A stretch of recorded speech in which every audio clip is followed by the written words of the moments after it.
What is going on, Crisis Actors? It is episode 998 of Pop Culture Crisis. My name is Brett, and I am here once again with my co-host, purveyor of all things pens. Introduce yourself, please. Hello, Crisis Actors. It's Mary. Yes, off air, we were just having a riveting conversation about our favorite brands of pen.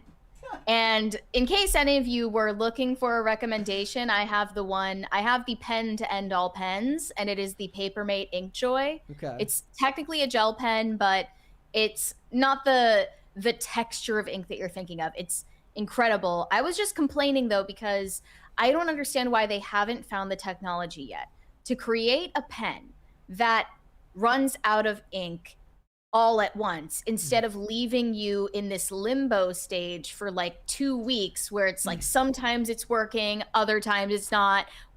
Brett literally just showed me the top of his notebook page where he's doing the scribbly thing where it stops working and then you do the scribbly thing, and it works when you do the scribbly thing, but not when you're actually trying to use it. Well, do you know why that is, right? It's because usually when you do that, so you're writing with your notebook on the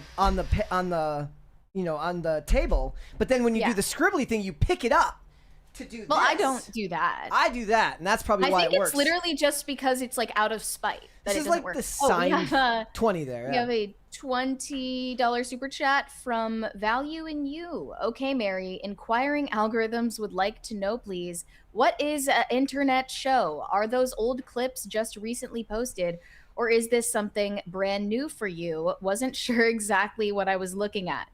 Well, if you weren't sure what you were looking at, I think that means we have accomplished our goal. And if any of you are curious as well about a internet show, you can go find it on YouTube. It's up right now. And the domain is ainternetshow.com. That will take you to the channel. But I am not at liberty to explain any more. That's kind of the point. It's like sort of an inside joke. And, you know, if you get it, you get it. If you don't, you don't.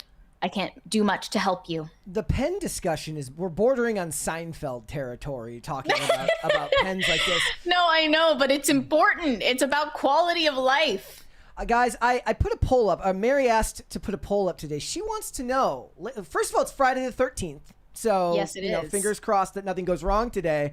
But also, it is going to be Valentine's Day tomorrow. So Mary had a question. She said, are you pro Valentine's Day, or are you, in fact, anti-Valentine's Day? Some might say that it's not even enough to be anti-Valentine's Day. You have to be actively anti-Valentine's Day. You can't just not participate. You have to be against it. But right now, we are sitting at 53% pro-Valentine's Day. So we've got some lovers in the chat today. Some real romantics. I'm pro the Catholic origin of Valentine's Day, of course, and I'm also pro the commercialization of products that are in cute colors. And, just like romantic dates, who could hate on that? That's, I don't know. I see a lot of pick-me takes that are saying it's too commercialized. You could say that about literally every holiday. We might as well just never celebrate anything.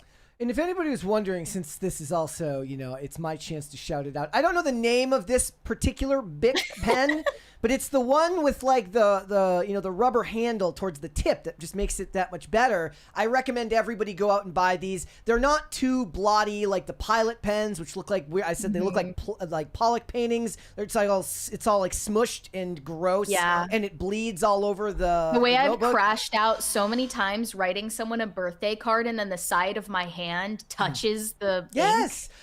It's so funny. I remember like when I don't remember who the guest was. There was a guest on IRL who did producing for somebody, and I can't even remember who it was now, but I was talking about like note taking, and I was like, yeah, I take my notes. Like, this was before. Now I take pretty detailed notes, especially if it's a show where you're not on. I'll take pretty detailed notes on an actual Word document that I keep open. But the problem is, like, with all the monitors here, like, I'm trying to find it in the middle of the show, and I'm trying to do like Alt Tab and find it again, and I can't find it while we're doing, because I don't have a dedicated setup for it. But I used to just take notes on paper, on like note cards that, like a late night show host would use, and they were just mortified by the idea that you would put pen to paper to write your notes. So I think it's good for your brain and your memory, so we should continue doing it. All right, guys. So again, we're going to leave that poll up till the end of the show. It has since gone down, and now we're sitting at 51%. So if you are a romantic, I knew this would be controversial. You need to get in the chat right now, guys, and let us know your thoughts on Valentine's Day, whether you are pro or against. What are we getting into today? Well, we have a lot of stuff to talk about, but also before we get started, hit the like button on this video. Subscribe to the channel if you are new here and you have not subscribed here yet already. Please and thank you. The more people that you share the show out with, the faster this channel can grow. Holy crap, that is a big super chat, but we'll get to it there in just a second, guys. I also want to remind you guys, on Tuesday, episode 1000, we are very, very lucky. Not many people get a chance to do what this show has done and do 1,000 episodes of something. So for that, we are so very grateful, and we hope you will tune in. We're going to do a longer show that day. It's going to be a lot of fun. Mary, we got a big super chat there and a 20. I don't think I see either. Yeah, yours is probably still loading. I will read the $100 super chat here. This is from, looks like it's is it Eric? It looks like Oric on 74. I don't know if I'm saying it wrong, unless it's corn, but that'd be funny. It says, do you see it there? It should have just come through on your end. Nope. I wish it didn't Still do usernames. not seeing it. Says, I apologize on the username, man, but it says $100 for the Crisis Party. Huge fan of the show. Since Hollywood forgot how to write good sci-fi, I decided to do it myself. Just finishing Aurora's Edge, a sci-fi space opera for fans of The Expanse and Firefly. Hits Amazon March 17th. Okay. Nice. Awesome. It's so funny. On that.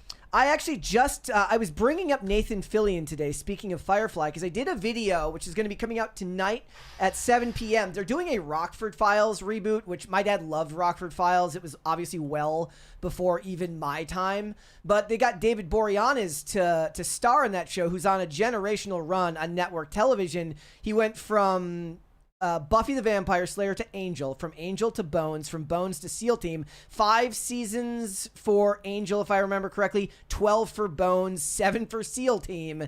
Like, whoever his agent is the best agent in Hollywood. And I pointed out that Nathan Fillion from Firefly ended up going on a similar run because, oh, hold on, there we go. Crisis Party. Oh, thank you. Ah! It did the thing. What thing? It did the thing where I turned it down to reset the crisis meter yesterday and forgot to turn it back up. Because every time you reset it, it sets off a crisis party. And it's enough to like make the people upstairs have to listen to it 3 to 5 p.m. Okay, but now you're making it sound like it did that all on its own. Like the volume just wasn't on it. No, I'm saying it was my fault. I forgot to turn it back. I forgot to turn it back up because I don't want to subject the people upstairs to like more crisis party sounds after the show is over. But anyways, the point was Nathan Fillion from Firefly ended up on his own run of sorts with Castle for 8 seasons. Now he's been on The Rookie for like almost as many seasons. And people are looking for good sci-fi right now. So, I mean, look at the way that everybody hates Starfleet Academy. So if you guys want to check it out, make sure that you find Aurora's Edge on Amazon. Looks like it'll be March 17th. There's a 20 there. Do you got that one? 20 from Corey Anderson. Fellas, don't forget to ask your lady to be your Valentine. You can't take it for granted. Mary looks alive today, like her years of mourning are finally over. Welcome back, Mary. Wait, what were you mourning about? I don't know how I should react to that backhanded compliment. Yeah. But thank you or something. I don't know. I mean, I think I look alive every day. And I don't appreciate the implication that I look dead on other days. We're gonna intercession Max as usual to hope against no tech issues. Though it seems like the microphone cutting out, which I was explaining to you, I realized is the same thing that would happen to me when I was on other streams. I had the same like sound, like the same soundboard that you have. I had a solo, like a Scarlet Solo, and when I would go on streams with either like the Salty Nerd channel or Valiant Renegade, or I would do Ballers, for some reason at like specific intervals it would cut out the microphone. And this was on, I mean, most of them were using StreamYard, so all that would happen is like the mic would mute on StreamYard and then I have to unmute it, and then it would be good for another 2 hours, and then it would happen again. And I actually, for a long time, because I was doing this from like a work computer, so I didn't have administrative access to it, I couldn't update the drivers. So instead of just like messaging Andrew and taking care of it, I started keeping notes on the time the mic would cut out so I could plan ahead to make sure that I wasn't talking at the time that it was happening, which is just a crazy level of work to put in rather than just like sending a message on Slack. You would think a microphone should just like be a microphone, right? Yeah, like, shouldn't it just work? Audio interfaces can be complicated or like can be tricky, and that specific model does seem to have those problems. But if it happens, we will. I was telling Mary beforehand, I saw there's a conspiracy theory going around in the comments that Brett is the one muting my mic. And I was like, that would make sense if I changed the subject, but as soon as you come back, I just have you pick up right where you left off. That would have been the most unhinged thing to do. If I was just like, you know what? No. Why? Literally, why? So, guys, we got a bunch of stuff to get into today. And by the way, thank you for the crisis party. Thank you so much. We are going to talk about wokeness. Is it gone? Is it still here? Maybe it's just kind of gone? Well, according to Kevin James and Michelle Yeoh, it seems like it may be somewhat on the way out because both actors have been prodded, as they oftentimes are, by reporters to mention comments. Michelle Yeoh, of course, not being from America and not living in America, it's even funnier to think about why she would have an opinion on these things. Oh, yeah, they asked her about... Malaysian. Yeah, right? And she lives in Switzerland. And they're like, hello, Malaysian woman who lives in Switzerland. What are your thoughts on American politics? What are your thoughts on ICE? Yeah. And, you know, she has definitely made some comments that are woke in the past in regard to being like older, being Asian, and a woman in the industry. She thinks that she's at a disadvantage for all three of those reasons, but she's stepped back more from talking about a political issue that doesn't put her at the center of it. I mean, to her point, she said, like, you know, I don't know much about it, so I'm not going to speak on it, but she can speak on the idea, even if we think maybe it's a little bit silly, about being an actress who's been around, you know, for a long time. So we'll talk about that. Kevin James also did this as well. He's just a chill guy who doesn't have comments on politics. So we will discuss it. We are also going to talk about the slander that is happening to James Van Der Beek in Hollywood right now.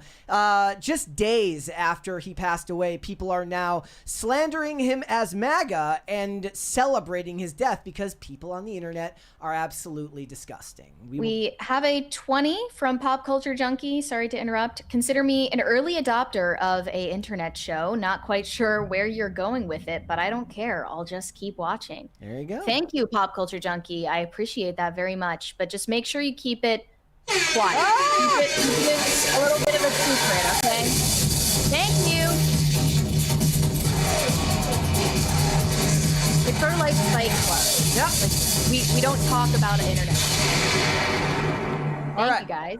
So wow, we're starting off strong here. Very good show so far. So we're going to talk about that. And of course, the collaboration everybody in the world was looking for. Brett Cooper and Clavicular. They showed up together, or they showed up at Fashion Week. They met, and the internet exploded into rumors about what that might mean. And honestly, I am fatigued with the conspiracy theories about it, and we'll get into why. And not only that, Mary has a rant about American Girl dolls because they've wokeified. You know what, guys? Just let me have this, okay? I needed a moment for me. Just this is for my own mental health. I needed a moment to talk about American Girl dolls. It just feels like it feels like a satire skit.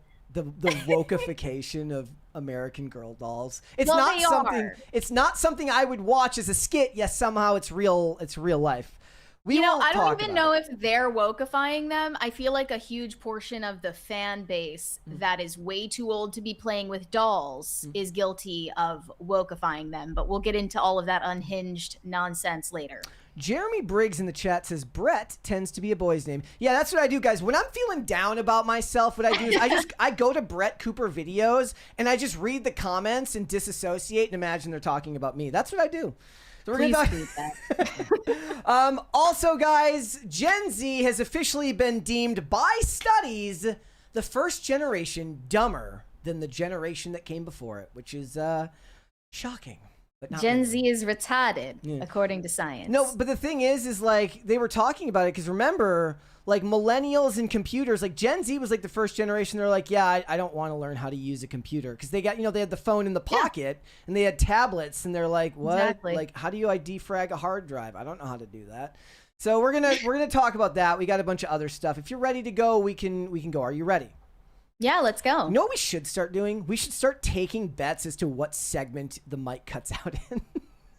I mean, I was thinking I might as well just like do a quick reboot of it right now. I don't think that works. I don't think that works. I don't know if that's even a solution. So we'll just, throw caution to the wind. Let's go for it. Let's get started. All right. So perhaps following in the footsteps of Jennifer Lawrence or maybe Sydney Sweeney, a couple of new Hollywood actors have now stood up to reporters that are baiting them with politically inflammatory questions.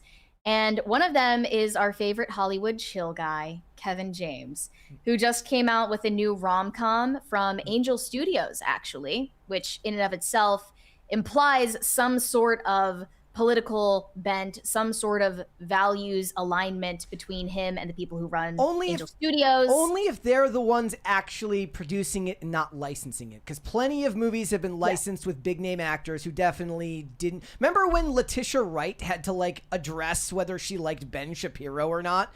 Because it was like a movie that it was an Angel Studios movie that was in like it worked with the Daily Wire. Movie. Yeah. Yeah. It was unclear whether Angel Studios was involved in it before it was completed, though. Like, I'm pretty sure it was just licensed by Angel Studios, but he spoke highly of them in press for Solo Mio. This is the rom-com that came out recently, starring Kevin James as Matt Taylor, a man left heartbroken when his fiancée, Heather, leaves him at the altar during their wedding in Rome. So he's forced to go on their planned honeymoon trip all alone, and then finds unexpected joy and healing through a chance encounter with Gia, a charming cafe owner. So that came out on February 6th and has since made $7.2 million, I believe. Pretty good. And theoretically, going into Valentine's Day weekend, maybe it will have a smaller drop than a movie usually has. Week 1 to week 2, just because it's going into like the Valentine's Day frame, which would be a good time for like the people who are out and they're like, you know what? I don't want to go watch literal porn from Wuthering Heights, so I'm going to go watch the wholesome Kevin James rom-com. It is decidedly a PG rated rom-com, which is very rare to find these days. And in this interview with Variety, he expands on it more. They say Solo Mio is the first rom-com from Angel Studios, the values-based indie distributor that made a name for itself with Sound of Freedom in 2023. They're now finding success with lighter fare like Solo Mio, which earned a respectable $7.2 million in its opening weekend. It also earned an A- cinema score and 81% Rotten Tomatoes score from critics, which they say is the highest critic score that Kevin James has ever gotten from one of his movies. And then he spoke about the relationship with Angel Studios. This movie is me. Angel Studios more or less got out of the way in a good way and just let me do what I do. That really worked out. They're finding their way, but it gave me the freedom to do this. The film wouldn't have been in theaters if I didn't go with them. And toward the end of this article, they make note that he appears content in his corner of the entertainment ecosystem, far removed from the gloom he played up at the Super Bowl. As Hollywood grows more politically outspoken, the famously apolitical comic is sticking to what he does best. Quote, politically, for me to speak on it, there are experts who know much more than I do. I'm just focusing on what I can do, delivering a fun, heartfelt break from the craziness of the world. Everybody carries themselves around all day long with a lot of stress. It's necessary in some ways, but you also need a break. You've got to look around and find the good in things. Otherwise, you're just not going to function. I want to make people have fun, have hope, and get a nice escape in their day. That was like the A+ version of the Jelly Roll.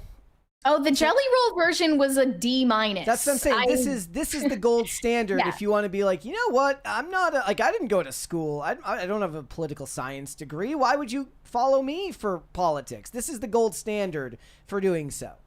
Kevin James here expertly dodged the political question without putting himself down as some sort of redneck idiot the way Jelly Roll did. So I applaud him for that. However, as I said before, in regard to Sydney Sweeney, actually, it's sort of like when Shawn Mendes was being, people were theorizing about his sexual orientation for years and years on end, and eventually he had to just tell people to respect his privacy.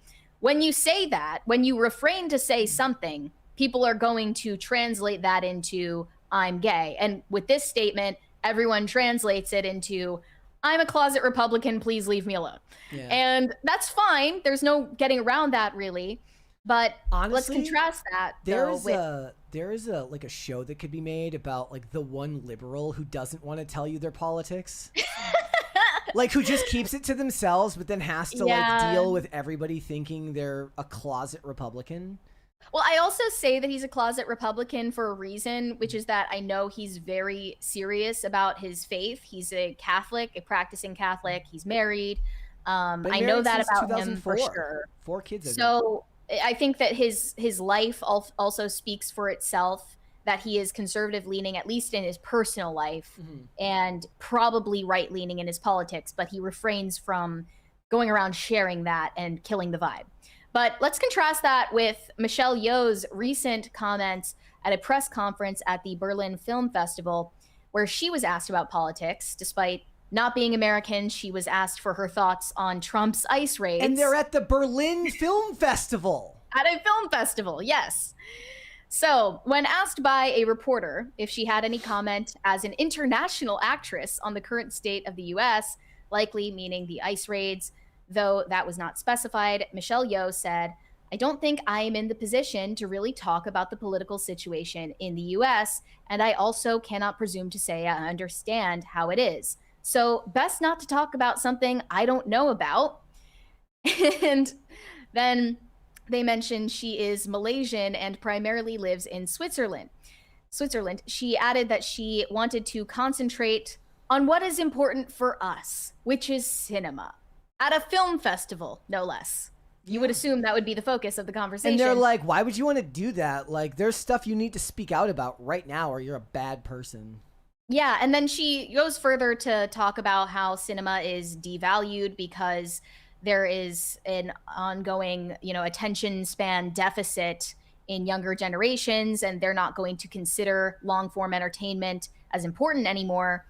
And it's worth mentioning that part of the reason for that is the constant fast-paced news cycle.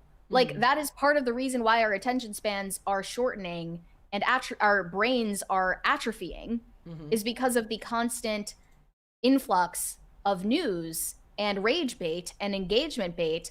And that is exactly what they were trying to get her to participate in at this press conference. Trying to clip her. Exactly. They were trying to get a soundbite and she didn't give it to them.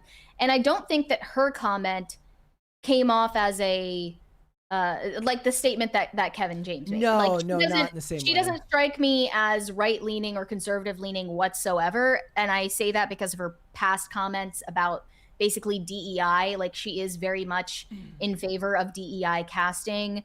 She said that she is facing a disadvantage as an older actress, as an Asian actress in Western media, and also just for being a woman. Like, she has trotted out all of those talking points before because they put her at the center of the conversation. Understandably, a performer is going to want to talk about themselves. Even if they appear to be talking about politics, they're really just using it as an excuse to tell a sob story about themselves. So that was something she was willing to speak on, but she is not willing to speak on political issues that don't directly affect her as someone who doesn't live in the U.S. or isn't a U.S. citizen. She's like, "Are you kidding me? My visa is getting approved every single time. I'll be fine. Like, nobody's coming for me." And I did just want to mention in this conversation the recent back and forth between Cardi B and the White House. where, you know, TMZ really ran cover for her, saying she jokingly threatened ICE. Yeah, we talked about it. I don't think it was a joke. I mean, no, the worst part is that we talked about it on IRL last night when she's like, we've got bear mace in the back. I was like, first thing she would do if ICE actually like walked into the building is she would get behind security and leave for the back and let all of the people who came to the concert get beat up by ICE and taken into custody. Well, that's true. But she was at one of her concerts and, as TMZ puts it, jokingly threatened to jump ICE, to which one of Trump's advisors, Alex Broisowitz, who actually had Sexy Red perform at his wedding, said TMZ is claiming Cardi B's threats against ICE were a joke. She clearly wasn't joking, but TMZ is trying to run cover for this industry plant Democrat activist because she has received massive blowback and her tour is off to a weak start. I don't think she's even able to pull 9,000 people for a concert last night.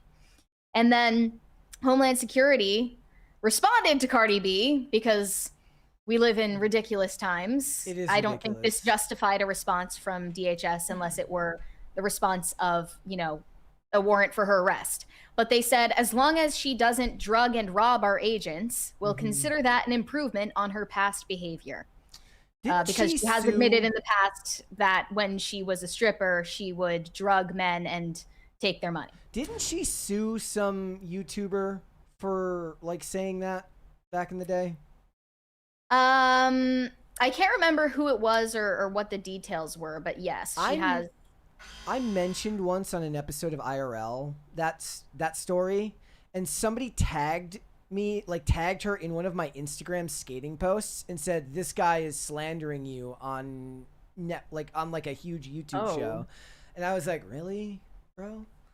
I think it was the same night I fell asleep in post show with Kevin Sorbo. And of course, Cardi B fired back and said, if we talking about drugs, that's literally just what she typed. If we talking about drugs, let's talk about Epstein and friends drugging underage girls to R-word them. Why don't y'all talk about the Epstein files? Sorry, that was so grammatically incoherent. Yeah. I had trouble reading it out loud. That is, I mean, kind of that was the blow that silenced the conversation once and for all, because that is 100% a losing issue for this admin. But it is unbelievably tiring, the amount of back and forth they give with the celebrities. But really, we brought this on ourselves by electing a celebrity president. So the fact that the administration has gone that way, it makes perfect sense, but it's unbelievably, like, it's just depressing and annoying. Trump is never going to be freed of his desire to be liked by the mainstream culture. So I saw something earlier that was saying that Caroline Levitt is a secret Bad Bunny fan because apparently it showed up on like her end of year playlist. So she got like outed. Oh, you're still spying on her Spotify? Like I guess it like she got outed by her Spotify Wrapped as a Bad Bunny fan, despite the fact that she has apparently been dunking on Bad Bunny. So, you know, the politics are more important apparently. We jokingly framed this topic in the thumbnail about like woke is dead, and you know, people keep proclaiming that as a victory despite evidence to the contrary, which actually is relevant to our next topic. All right. And it's about James Van Der Beek. So it took mere minutes, maybe even seconds after the death of James Van Der Beek became public knowledge on Wednesday for people to begin openly celebrating his death and calling it karma, and saying that he is a closet Trump supporter, and as is his wife. And they use this as an opportunity to drudge up all of his controversies, especially involving the allegation that he did not turn to traditional treatment for his cancer and instead was looking at holistic health treatments that he paid for out of pocket. They're trying to discredit his family for launching a GoFundMe page to cover those medical costs. Although I'm still unclear on how they found out how he was treating his medical issue. I don't think they do. I think they're publicly talked about all of those details. It's obviously something that's private to him and his family. But I could find no evidence that James Vanderbeek was a Trump supporter. I think even if he were an outspoken Trump supporter, it'd be disgusting to use that as a way to trample on his grave. But he never made any statements that expressed support for Donald Trump. He was merely critical of both sides. He was critical of them not holding a primary after Biden dropped out. Yeah. Yes. It says in this post, in past interviews and social media posts, James Vanderbeek expressed views that many interpreted as critical of Trump and aspects of his administration. And also, he expressed disapproval for Joe Biden near the end of his presidency and criticized the DNC. But that doesn't automatically make someone MAGA. Again, not like that would be justification to mock and deride this man and his family, like literally hours after he dies at the age of 48. Here were some of the other posts about him. James Vanderbeek was MAGA AF, and his wife is a tradwife anti-vaxxer, health influencer, quote unquote. So maybe keep that in mind before issuing any tributes. Yep.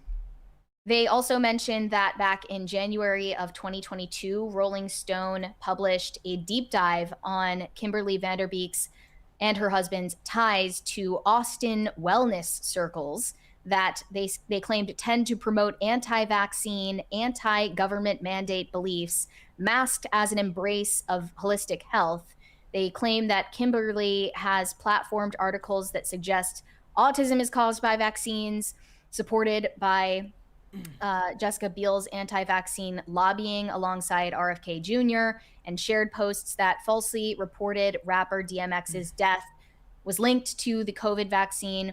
They also mentioned that together the couple attended events hosted by anti-vaxxer and COVID conspiracist Joyous Hart.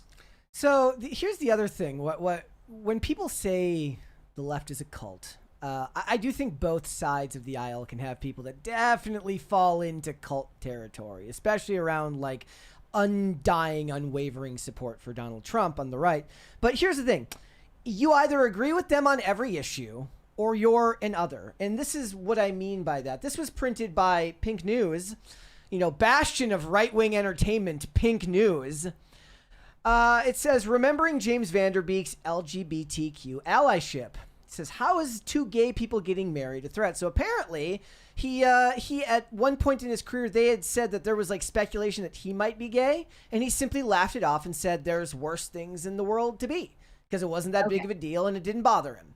So on one hand, we've got a left-wing gender politics news site talking about how he was an ally, and another one smearing him as some type of satanic, evil, devil-worshipping anti-vaxxer. Okay, so basically he was a libertarian, socially liberal, sort of politically centrist guy with some crunchy adjacent views on health and wellness. And here were more takes. One said, so James Vanderbeek was a effing maggot while fighting cancer. I'm supposed to be sorry that his wife is now broke after paying for his treatment. Another one said James Vanderbeek was a transphobe MAGA lover. Karma is a bitch. And here was a more balanced take. I, again, couldn't substantiate it with evidence, but this is from somebody who actually is diagnosed with the exact same cancer that James Vanderbeek died from. She said, finding out James Vanderbeek died of cancer made me extremely sad, and finding out he has a GoFundMe for his family made me even sadder. But finding out that the GoFundMe is there because he spent all his money on alternative treatments for the cancer instead of chemo was whiplash. And she said it made her deeply uncomfortable that people were donating to a wealthy family that lives on a massive 36-acre mansion via a GoFundMe that was launched the day of his death, particularly if he spent most of that money on alternative treatments. It's likely he did spent expensive amounts on private alternative treatments, given that he was a COVID denier. Am I Do not get supposed me to wrong. believe that somehow he couldn't have also spent amazing amounts of money on regular treatments? The only argument that I can see against that is that I did see credits on IMDb for him all the way up till this year. Now, I don't know when those movies were filmed or released, and I don't know what their rules are as far as SAG and their health insurance. Right? I don't know if they had to be, like, if you had to be actively working during that year, or if they were filmed in a prior year, when does the insurance lapse? But if he was working even a little bit, would he have kept his health insurance? And is it possible that those treatments would have been ones that weren't covered under health insurance? But none of that matters. Like, it's only been a couple of days. Could you, like, wait a little bit before you prove how much of a scumbag you are?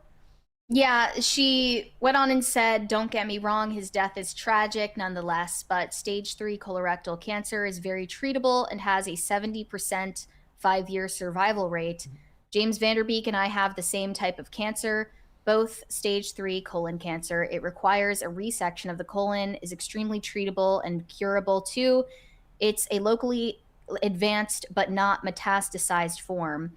That would be stage 4. She said. If you have stage 3, it's either in your colon or your bowel. The 5-year treatment success rate for colorectal cancer is 92% in localized cases. She said 75% treatable. All stages past stage 4 are metastatic, and once it is metastatic, the rate of treatment success drops down significantly to 10 to 18%. She finds it unbelievable, basically, that he couldn't have treated this successfully without turning to alternative treatments. However, she's speaking with a lot of confidence, as if she knows all of the details and she was involved in his private family matters, and is then using that as a justification to take ethical qualms with his family launching a GoFundMe, which I just think is incredibly presumptuous. Yep. Here's another and one. And he did, according to some sources, actually get surgery and chemotherapy. He just might have tried other things as well. Yeah. Here's another one. If you thought that the COVID stuff was insane, here's tying it to ICE. This says, so many people in the Twin Cities are struggling to pay rent for their tiny, shitty apartments because they're being terrorized by ICE and can't leave their homes to go to work. Every time funds are raised, they're used up immediately, and these people who already own a effing mansion and a ranch need $1 million? F that. And then they added, I should add, that it's not just people in tiny, shitty apartments who are needing help. I just wrote that to highlight the disparity. This crisis is huge, and it's not only affecting the poorest families. So they had to, like, somebody came in and was like, hey, I'm struggling too, and I don't live in an apartment. It's also, I have fatigue, man. I just have, like, life fatigue right now. It really tends to be the people who donate to nothing that have the most to say about what people donate to. Yep. It really is. And you were talking about the question of whether you should list your name publicly after donating to a GoFundMe, especially one of this public nature. I think if you're going to, so I think it's actually, like, if you're going to be the biggest donor there, like, then don't do it. Like, Steven Spielberg doing it just reeks of promo. And like somebody asked, like, why didn't you do this while he was alive? That's not the point. I think that donating money is, like, that's a good thing. I just thought it was weird that, like, because there was other large donations that were left anonymous, and that's the type of charity that, because articles got written about Steven Spielberg right as he's got a movie coming out with Disclosure Day in the next couple of months. I don't know. Well, I tried to interpret it charitably because it could be that putting his name up there publicly with his donation is a form of peer pressure to other people in the industry, that they would feel, pressured to also make a donation, maybe. Like, that's just how I saw it. I can't say that I've ever, like whenever I give on GoFundMe, I've always left my name up there, but I'm not giving large amounts of money. Nobody's looking at that and going, ooh, like, yeah. But like for Steven Spielberg, because it was like immediately goes to the top of the donor list there. I'm not saying that he shouldn't have done it. I'm just saying I thought it was weird. Maybe it's because I was just watching the trailer for Disclosure Day, and I just kind of got that bug about me in my brain where I'm like, I don't know. Yeah. By the way, The claims that James Vanderbeek is a transphobe, from what I can tell, completely stem from a photo of him hanging out with JP Sears, who is a sort of right-leaning sketch comedy influencer. I mean, that's a pretty dead giveaway. I mean, I don't think that like makes it so obvious how you feel about literally every issue in the book, but it just means that he comes from a different generation that, you know, they don't feel the need to cut people out of their life completely or deperson someone because of their views. They're both from, I guess they both live in Texas, so that makes sense too. Like, because JP Sears lives in Texas. So, yeah, but you know what? Even if he were a MAGA transphobe, whatever the hell, that doesn't make it cool or acceptable to gloat about his death. Yeah. And if anything, it just makes me think that he was even cooler. the sad thing about it is there was even worse. I saw other people talking about how it was they were glad he was dead because he was a Zionist, because he met his wife in Israel and got married in Israel. So they were basically like, he was part of the, I was just like, bro, like, these are the things that make me just check out of the internet. Like, the only person who likes these types of things would have to be my wife, who's like, it's finally driving Brett off his phone when he reads shit like this, where I'm just like, that's enough internet for today. Like, I can't. And that was like instantaneous. Get real problems. They do. All right. What would you like to see? Cringe or cute of the day? Let's see the cute first today. Okay. This one is from Katie. Here we go. It says, hello, Pop Culture Crisis. PCC Pets, cute of the day. This is my dog, Pepper, sleeping on the couch at my granddad's house. She has been struggling with anxiety lately. Well, she looks deeply asleep there. Well, I hope that you find the solution to Pepper's anxiety. The tongue is out there. It's very cute. That is a very cute puppy. All right, let's do the cringe of the day. I was going to ask how bad it is. Okay, so I was going to submit a much worse cringe today. Okay. And I felt merciful. So, do with that information what you will. I think that this is actually maybe even amusing. Okay, it says, star goes to Carl's Jr. Starving! May I just get some chicken nuggets? Olivia loves these ones. Not this one specifically, but she loves these videos. Oh my gosh! You're cooking stars! Yes, sir. Little star. This guy should legally be allowed to duel with the guy in the star outfit. Like, he should legally be allowed to fight him with no repercussions. And the cameraman too. Our fetuses! Cooking my people! Ah! Ah! No more hiding. I'll be shining like I'm born to be. We are hunters, boys of thunder, and I know I believe.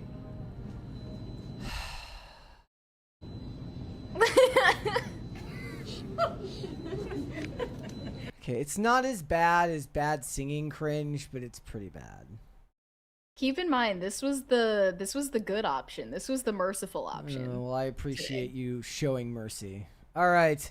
I knew that would get your goat, though, because you feel a certain type of way about involving someone who's, like, just at their job. Yeah, or the lady who's walking into, like, Walgreens and, heaven forbid, like, grandma shouldn't be forced to be in your stupid skit. I mean, from what I could tell, everyone around him was delighted and charmed by that performance. So, yeah, because if you express any other emotion, you become a target.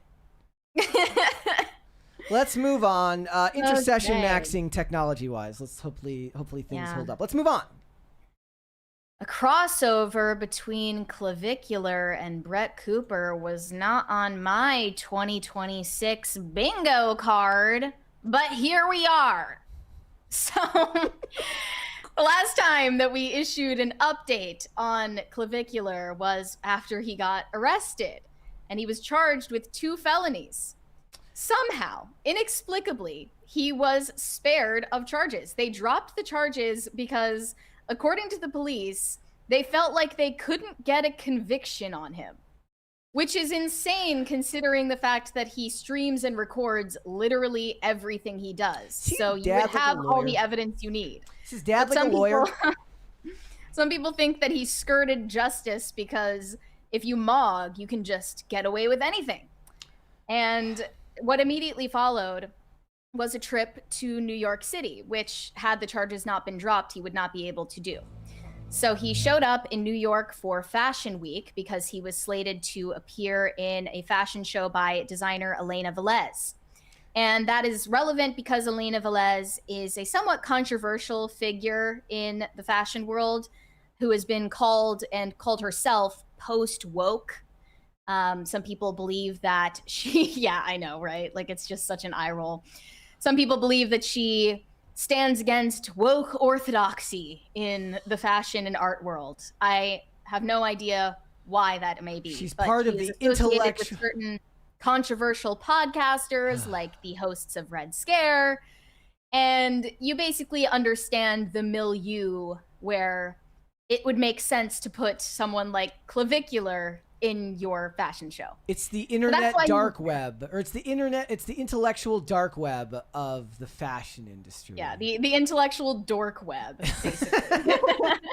So that is why Clavicular made his debut as a fashion model that night. And they captioned this clip: Clavicular debuted his first ever fashion show and established Chad supremacy. Okay. Now, in a static photo, it would have been one thing, but you can really tell that what people mean when they say that Clavicular is a body cell or a gait cell, because you can never really mog with your walk and your posture. Like, he still walks like he has very little self-confidence and self-assuredness. You can tell there's some deep insecurity there because his arms are like detectable, stuck at his side. Yeah, but maybe he was instructed to walk very awkwardly. I have no idea. He doesn't need like a male model. He needs, in the chat we'll know what I'm talking about, he needs Stone Cold Steve Austin to teach him how to walk, because Stone Cold Steve Austin knew how to walk to the ring like a badass, and Clavicular could absolutely use someone to teach him how to, I don't know, badass Max somehow. Here's a take on his debut. They said, he's an idiot for doing this. He should have gotten an agent, because I would have negotiated a deal with Dolce & Gabbana. Like, he should open a show, at least even shoot for exclusive, and get him on ready-to-wear campaigns, definitely fragrance and eyewear. But he blew his debut on New York Fashion Week and Elena Velez. No offense. So some people merely take issue with this being such a low clout opportunity.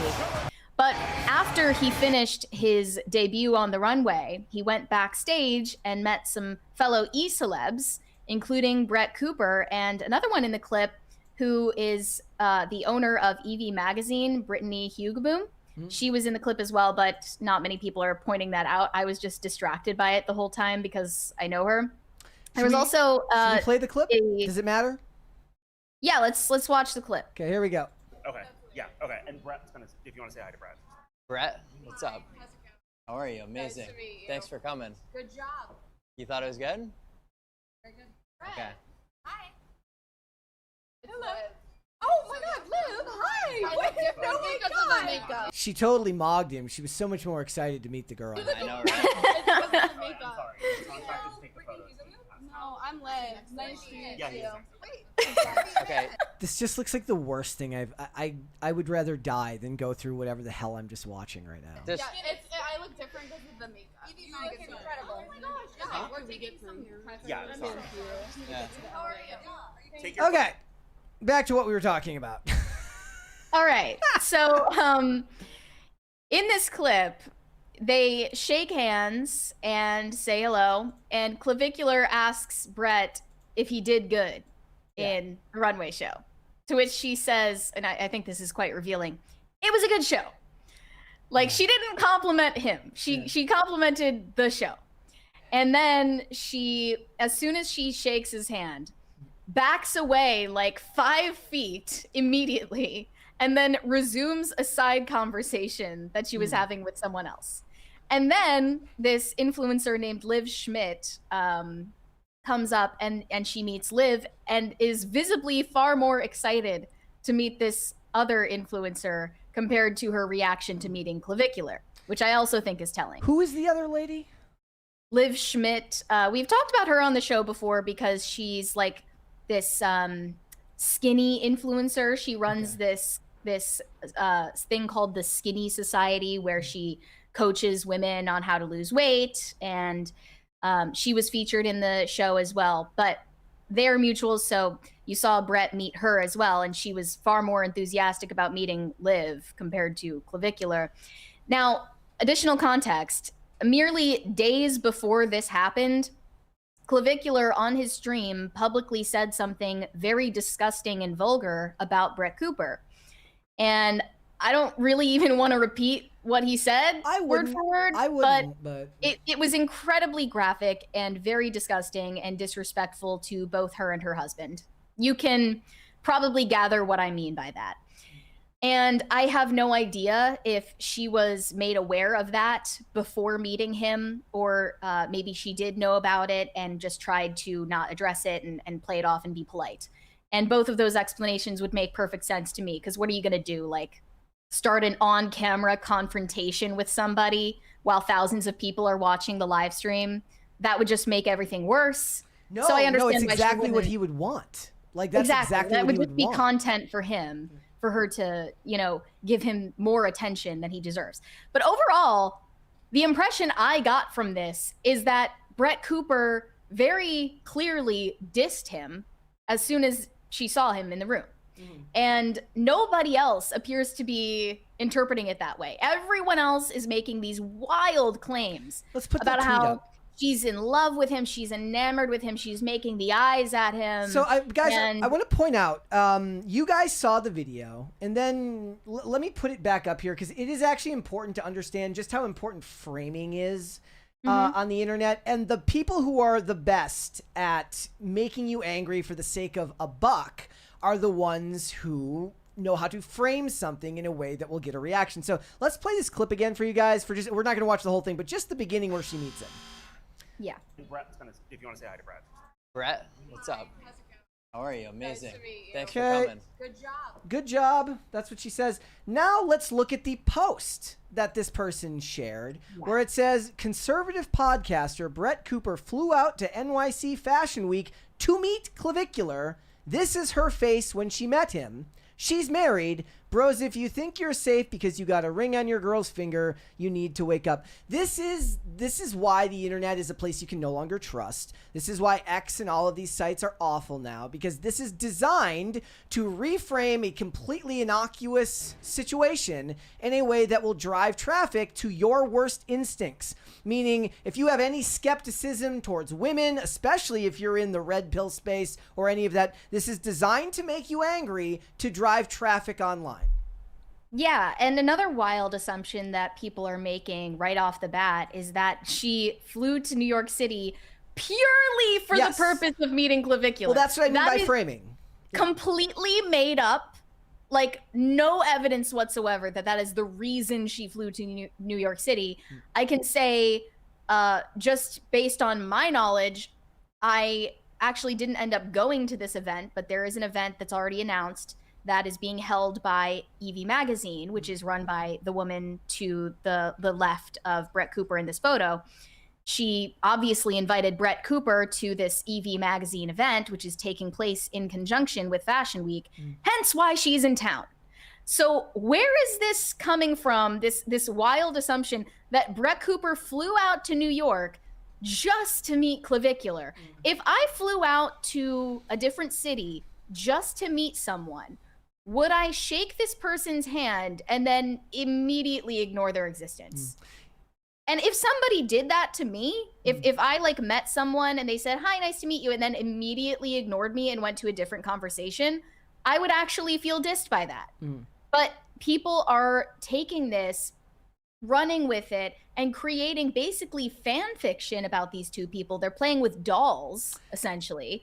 And I thought it was very obvious what was going on in this clip.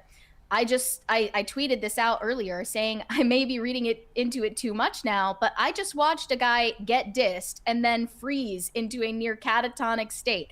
And after their brief interaction, he literally just starts staring at the floor awkwardly because he's not getting fawned over the way he expected to. And then his way of, you know, perhaps saving face is tweeting out a picture of him on the runway where Brett Cooper is in the background saying, "Every girl is single when you mog." Yeah, I showed that one earlier as well, guys. Do you know what the more innocuous version of this type of framing is? It's when you see the videos that people stitch together of like somebody finding a dog, and then they have like 9 videos. Sometimes it's not even the same animal in all of the videos, and it writes a story. It's like, this dog was displaced during a hurricane, and this person who was just driving by nursed them back to health, and they put the sad song in the background, and you're being taken on a ride for something that's completely made up. Literally, none of it is real. It's all done to drive engagement. The internet is now fake. You cannot trust anything you read. It's destroyed the fun of it. Like, there is no reason anymore. It's over. Yeah. And then once you challenge the assumption that is being made that Brett Cooper is somehow disrespecting her husband or cheating on her husband, once you challenge that take, what people immediately do is shift the goalpost and then claim, well, because she's married, she shouldn't travel without her husband. And they're basically saying that if you are not, like, as a mother, if you are not skin to skin with your children 24/7, then you are basically a piece of shit mother, and you deserve to be dragged publicly for it. And I'm sorry, it's just like, from a seemingly pro-natalist crowd, your perspective on this should not be that as soon as you have children, your life is over. You can never do anything without your children or husband present ever again. You can never have a social life ever again. You can never have your own hobbies or interests ever again, or else you're not trad enough. Yeah. Because if that's really the framework, nobody is going to opt into that. Why would they opt into something that is that extreme? It sounds depressing as hell, and it's totally unrealistic. So I think that objection to her behavior is, once again, ridiculous. And like, just as soon as you say, like, well, obviously she didn't fly out to see this guy, then they say, well, she shouldn't have flown anywhere to see anybody ever because she's married. And like, that is just patently ridiculous. That does not comport with reality. That is not how people live their lives. I think the point of the discussion we were having before the show was that in this space, for those of you who are, I guess, what you'd call conservative influencers, and it came up because of the Elijah Schaffer discussion as well, which is that you are held to a hyperbolic standard because hyperbolic standards are put in place by the people who actually spout these ideas. And that is true. So your people are held to an unbelievably high standard because they will proselytize and talk about their beliefs and all of these things on a soapbox that used to be, you know, reserved for, I don't know, like your worst drunk moment at a party or something when you would talk about these things. Now, if you wear your values or your principles on your sleeve, people are going to hold you to a comically high standard. And in some cases, that isn't a bad thing. But I don't know if that's what I'm seeing here. That's, you know? Right. I'd be remiss not to say that part of the reason for all of these outlandish overreactions to this clip from Clavicular stream, part of the reason for that is, of course, because of the Sarah Stock and Elijah Schaffer story. Now the assumption goes that literally every female with an online platform is an irredeemable whore. No matter what they say, no matter what their behavior communicates to you as someone on the other side of the screen, it's just assumed now that literally all females who claim to be conservative are secretly the diametric opposite of what they claim to believe in. Yes. And that's not fair. It really isn't fair. I will say it's true of most influencers. It absolutely is true of most influencers, including on the conservative side of absolutely. things. I mean, You're not like completely off base to, hold some of them in suspicion, but it doesn't mean that you can just completely write fiction whole cloth about them and what's going on behind the scenes. This right here is a Rorschach test, and you just see into it whatever it is you want. So if you have a natural suspicion towards conservative influencers who push a pro-natalist world and talk about being, I don't know, does she talk about being trad?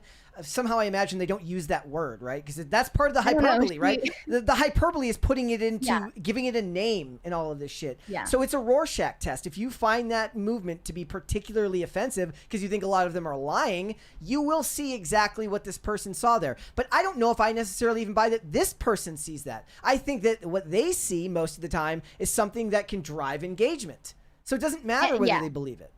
And it's a rage bait post meant to communicate to men that they should simply never get married ever because all women are irredeemable hoes. And like, this is proof. And it's not proof of anything. And then later in the night, in true clavicular fashion, he got into a physical fight at a nightclub. Yeah, so that was how he concluded the night. And I guess we'll resume this story in however many days or weeks time when the next scandal arises. All right, let's move on. There's so much more to get into today. Okay, I need to step up on my soapbox. By the way, before you topic. even start, like now I am wondering if like we're gonna get a mic cutout in this one. So fingers, I'm knocking on wood, intercession maxing. We have to make sure that does not happen. But Mary has a bone to pick with the American Girl doll. Knocking on whatever polymer material this desk is made of. Okay, let's go for it. So I'm going to hop on my soapbox about this because this is an issue near and dear to my heart. This is about my childhood. This is very serious to me. American Girl dolls were very important to me, probably past an age when it was deemed normal. I did think that they were sentient up until maybe when I was like 12. And I loved American Girl dolls, especially the historical characters. I think that it is truly an exception to a lot of brands, especially Mattel-owned brands of dolls for girls, because these are dolls that depict other children. Unlike a Barbie is an adult woman, and an American Girl doll depicts a girl your age where she can be relatable to you, has a story that you can be inspired by, and it also is a great tool to teach your daughters about history through the medium of historical fiction. Mm-hmm. And all of these historical dolls from different eras of American history are paired with a historical fiction novel about them. And it's obviously not entirely historically accurate, but it is a useful tool to get kids interested in history, and it is actually educational. And now we're facing this problem where millennials refuse to grow the F up, and they feel this strange sense of ownership over toys that they used to play with in the 90s. And they decide to ruin it for future generations. And this is the modern era collection of American Girl characters. We want to scroll American through Girl. Yeah, this is basically a commemorative line of new American Girl dolls for their 40th anniversary, where they took all of these historical characters and redesigned them to wear contemporary clothing. Because I guess that they just have that little faith that girls in the 2020s care about history and books. I mean, I think all of them look creepy. I'm not gonna lie. I think that the original design is charming and extremely successful for a reason. But when you look at the new design, everyone is saying they look not only yassified, but Ozempified. They're strangely skinny looking, and they're all dressed like, 2026 influencers. They say on the American Girl page, the Modern Era collection reimagines American Girl characters with modern style and meaningful details. It honors the characters that started it all and invites fans to fall in love with them again. It opens a new chapter on beloved historical characters with a fresh take on their original fashions. So instead of dressing in a way that is period accurate, they just dress them like contemporary girls, which completely defeats the purpose of their existence as part of their product line. And that includes a whole list of their main cast of historical characters. That's Samantha from 1904, Addie Walker from 1864, which was in the story a freed slave girl, Molly McIntyre from 1944, Josefina Montoya from 1824 in what was later going to be New Mexico, Felicity Merriman from the American Revolution, and Kirsten Larson from 1854, a Swedish immigrant in Minnesota. And you can already tell how this is going to be weaponized by deranged millennial women who have not matured since their adolescent years. So not only are fans horrified by the redesign, they should also be horrified by the way that these dolls are getting commandeered for political purposes.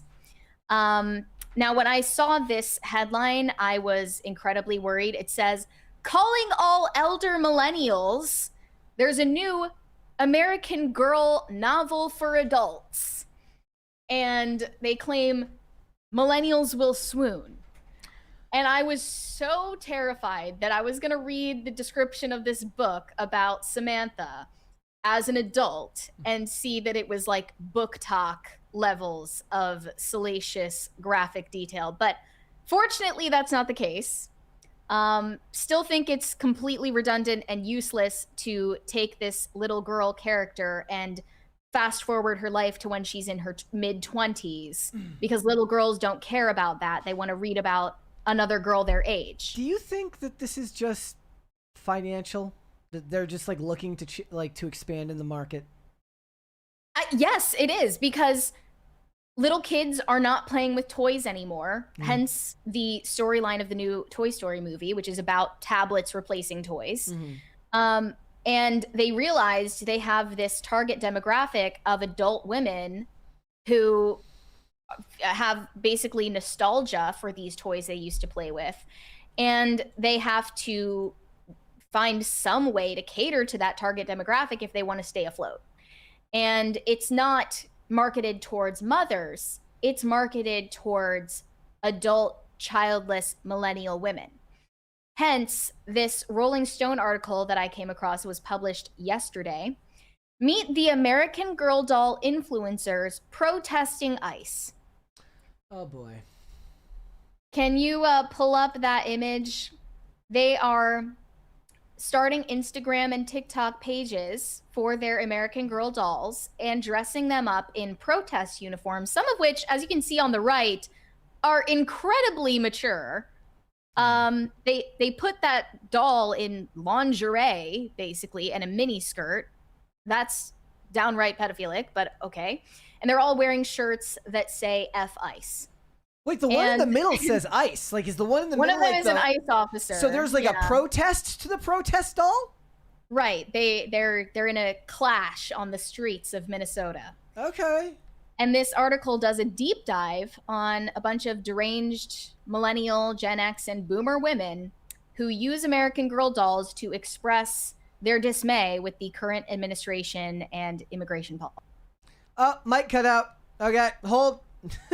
I'm going to go through a little bit of this article. Yeah, this is a Rolling Stone article, guys. Absolutely ridiculous that this even exists, but here we go. It says, a few weeks ago, my Instagram algorithm decided I needed to see a post about how American Girl dolls handled their divorces. Why are dolls... Okay, I'm back. Can you answer a question for me? Why are American Girl dolls getting divorces? Because these adult women are using American Girl dolls to cope with their mental issues. It literally says that they had to learn about how American Girl dolls are handling their divorces. Scan the post. Molly told her spouse, "I survived a war. I'm not afraid of starting over. I was a bit confused as to why Instagram decided I needed to see this content, but I am an elder millennial whose prized possession was this doll when I was 10 years old." Like, and then she says, more American Girl doll content started flooding my feed on Instagram and TikTok. This time, though, rather than divorcing their husbands, several of the dolls were protesting ICE. So can I have a question for you before you even continue. In the past, like, so you said most of these dolls, again, I'm a dude. I have no, it was all about like the American Revolution, or it was all about the history of America. That's what the dolls were based on.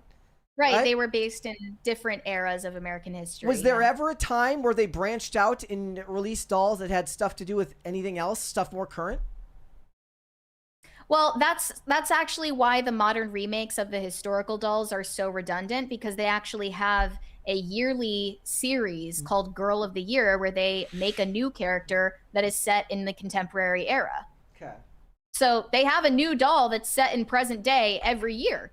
Hence, like, there is no need to commandeer the historical characters and put them into present day. Okay. But she says, according to one post, Kirsten will be happy when ICE gets the F out of Minnesota, over a photo of the blonde-haired, blue-eyed American Girl doll standing outside in the snow, which has more than 42,000 likes on Instagram. Let's back up. The historical American Girl dolls and accompanying books were all the rage for slightly nerdy girls in the 90s. Each of the original 3 girls, launched in 1986, came from a different period in U.S. history, like Kirsten, a Swedish immigrant living in 1850s Minnesota, Samantha, the wealthy orphan from turn-of-the-century New York, and bespectacled Molly, who lives in Illinois in the late World War II era. And they say, as millennials who owned the dolls have grown up and had children, I doubt that last part, and nostalgia has driven clicks on social media, an entire American Girl subculture has developed. Influencers started visiting the American Girl doll cafe, dubbing it Disneyland for literary girls and gays. During the 2024 election, some dollfluencers used their accounts to share political news and speak out against the return of Donald Trump. To some, it may seem odd to see these 18-inch dolls being used to make political statements, but for those who are deep in the American Girl world, it's only natural. One of them, Caitlin Cordova, the person behind the Instagram account Back in Time American Girl, created the viral anti-ICE Kirsten meme at the end of January. She was surprised to see comments on the post saying, "You know it's bad when the American Girl community is radicalized." She claims, "We've been radicalized since the 90s. And if you're not experiencing the historical side of American Girl and what they teach." Wait, so is the idea here to say that America bad from the very beginning? Yeah, apparently, from her warped perspective, American Girl was always about protesting. Cordova was a childhood collector of the dolls in the 90s and 2000s and brought them out of storage when her eldest daughter was about 7 years old. She lives in New Jersey and has 2 daughters, 10 and 5, and says she enjoys reading the books with them to learn history and show how these characters stood up for others. Also, she's a photographer. Remember, guys, that whenever they say that the right will eventually win because the left aborts their children, that is not, strictly speaking, true. There are plenty, not entirely true. There are plenty of liberal men with far more left-leaning, farther left-leaning wives that have kids and are teaching them this stuff. So that is true. Don't fall for the lie that says that they're going to somehow lose because they abort all their children. Not happening. That is true. They do have less children, but it's not true that they just don't have any children at all. Correct. She said at the end of January, while watching ICE take over Minnesota, it made her think of Kirsten. It clicked in my head. I knew that if she was real and in some weird time warp, she would be against ICE. The girls would not be tolerating what is happening in this country. The guy, and I'm sorry, of course, they reached out to Mattel, which owns American Girl, for a comment on this article, and they did not reply. The guy's version of this, by the way, is the propaganda about Batman beating up ICE agents. That's the boy version of this. Right yeah. now. Cordova brought her Kirsten doll outside in the snow and took photos, adding text to the post. One of her followers posted it on Blue Sky, where it took off, because of course it's Blue Sky. Since then, her followers have been asking her to make more anti-ice content for different cities, but she only wants to do it for things that feel appropriate to the character. She recently posted another meme with the doll Josefina, the character from the 1820s who lived in what would become New Mexico. The text on Josefina's post reads, "Ice needs to get the F out of my country." Cordova is not alone in posting anti-ice content. Well-known American Girl doll influencer Helicity Merriman, this is based on the character named Felicity, has posted political doll content for years, including recently a post of a doll holding a toy gun alongside the text, "Fuck ice." Another doll collector likes to dress up the various dolls she has and stage them in protest scenes. Jo, as she is asked to be called for anonymity reasons, is 60 years old and lives outside of New York City. As someone who has worked in the management and financial sector for more than 30 years, she started using dolls as a way to express her creative side. For a long time, her content focused on styling the outfits and dollhouse scenes, but when Donald Trump ran for re-election, she decided to make her content more political. With all of the despair that I was feeling, along with a lot of other people, I decided I would voice how I felt through the dolls. And she now runs a YouTube channel and Instagram account for them. She dressed her dolls in anti-Trump clothing and that she made herself, and then staged them at a No King's Day protest. She said, "I did the doll protest before I went into New York and did my in-person protest." She's also done a post where the dolls demand the release of the Epstein files, and in August of last year did an anti-ice doll protest. She said that she takes a wagon of dolls into the city and sit them on seats in the subway. "People look at me like I'm a little bit crazy, but I don't really care. Do what makes you happy." And I mean, you guys all know how much phrases like that piss me off to no end. I don't think you should do what makes you happy if it's objectively insane. She has an Etsy shop where she sells doll clothes and protest signs. She started putting together political rally kits that she sends out with doll t-shirts for people. And this is how she decides to make a difference and, as she puts it, build community.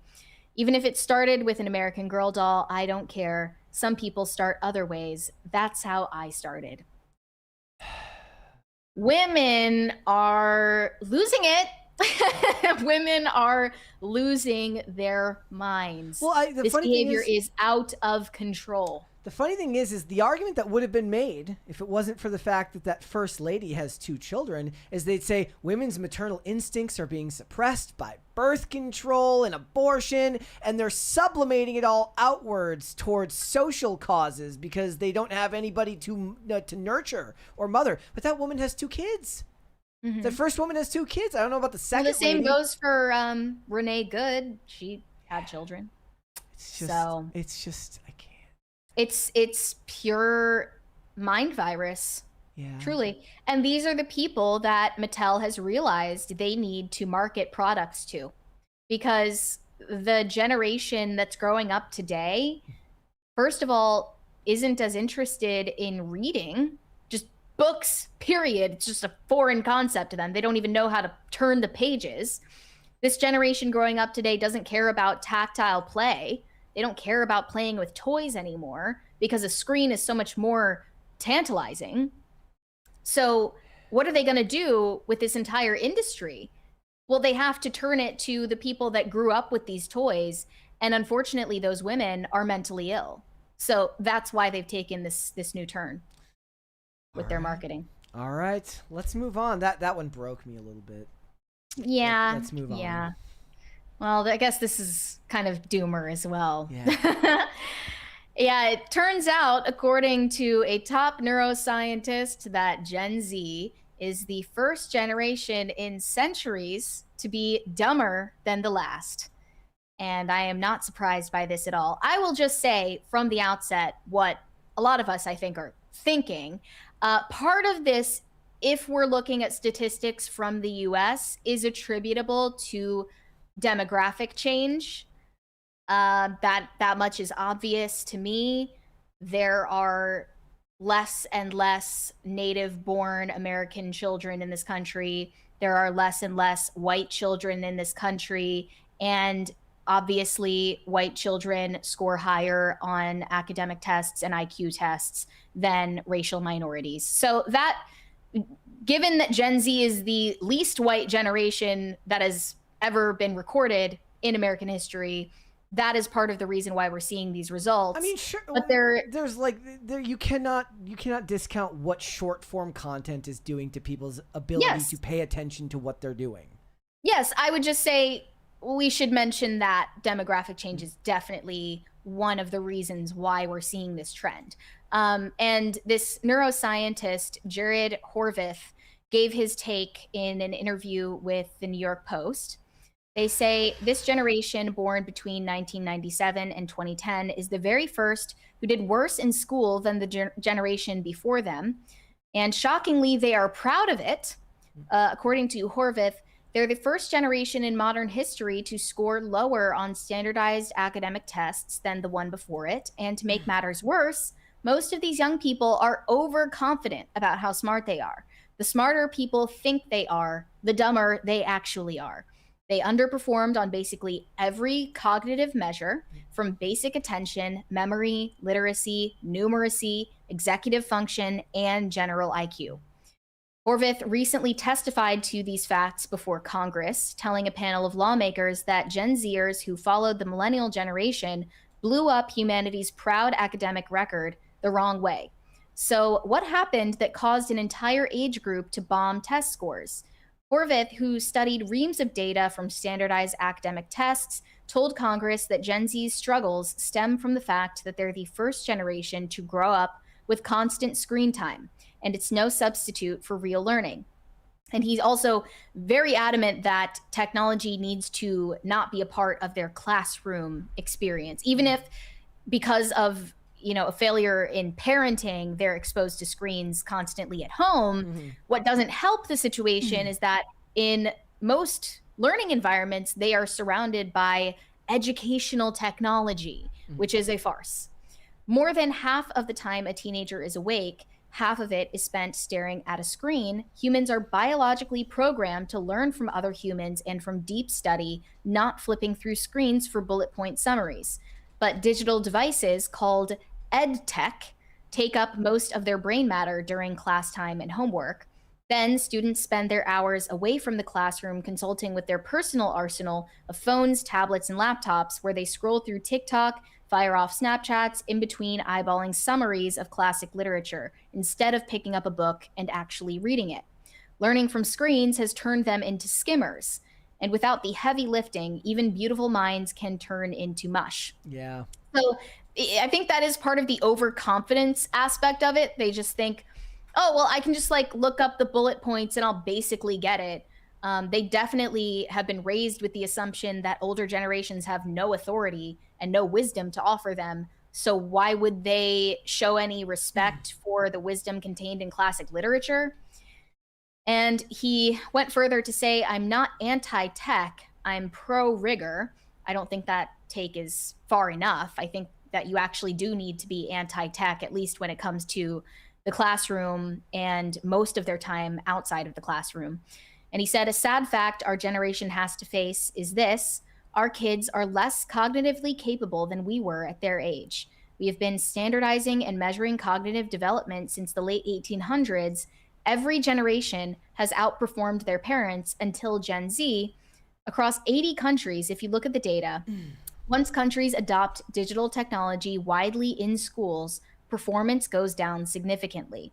Anytime tech enters education, learning goes down. Well, so he hopes for new policies where schools are forced to pull back on tech in classrooms and give upcoming kids a better chance at becoming brainiacs. So is he making the argument then that even in countries that may not have strong demographic shifts, the technology that we're using now is absolutely destroying people's ability to pay attention and focus to what they're doing? And the worst part about that is, for me, Like for our generation, like I don't know if it's true for everybody that's a millennial, but for me, I live with this constant, like, even when we're talking about things that I have looked into, researched, we're talking about it, I'm second guessing myself a lot of the time. A lot of it is just the sheer amount of information that we look through in a day when you're talking about this stuff. Half the time I'm like, did I get that right? Did I mess that up? It happens when we're talking. And I was having this discussion with someone about like when Candace Owens mispronounces a word.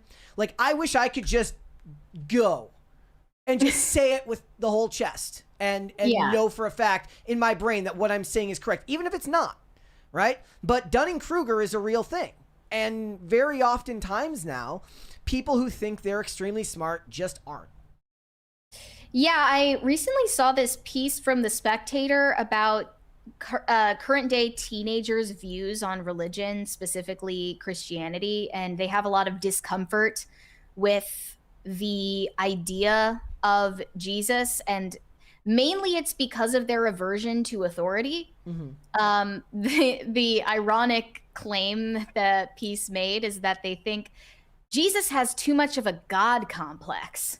What? And he just thinks he knows everything, and he's always speaking with such authority. This is a generation that, through no fault of their own, really, has been raised not to respect their elders.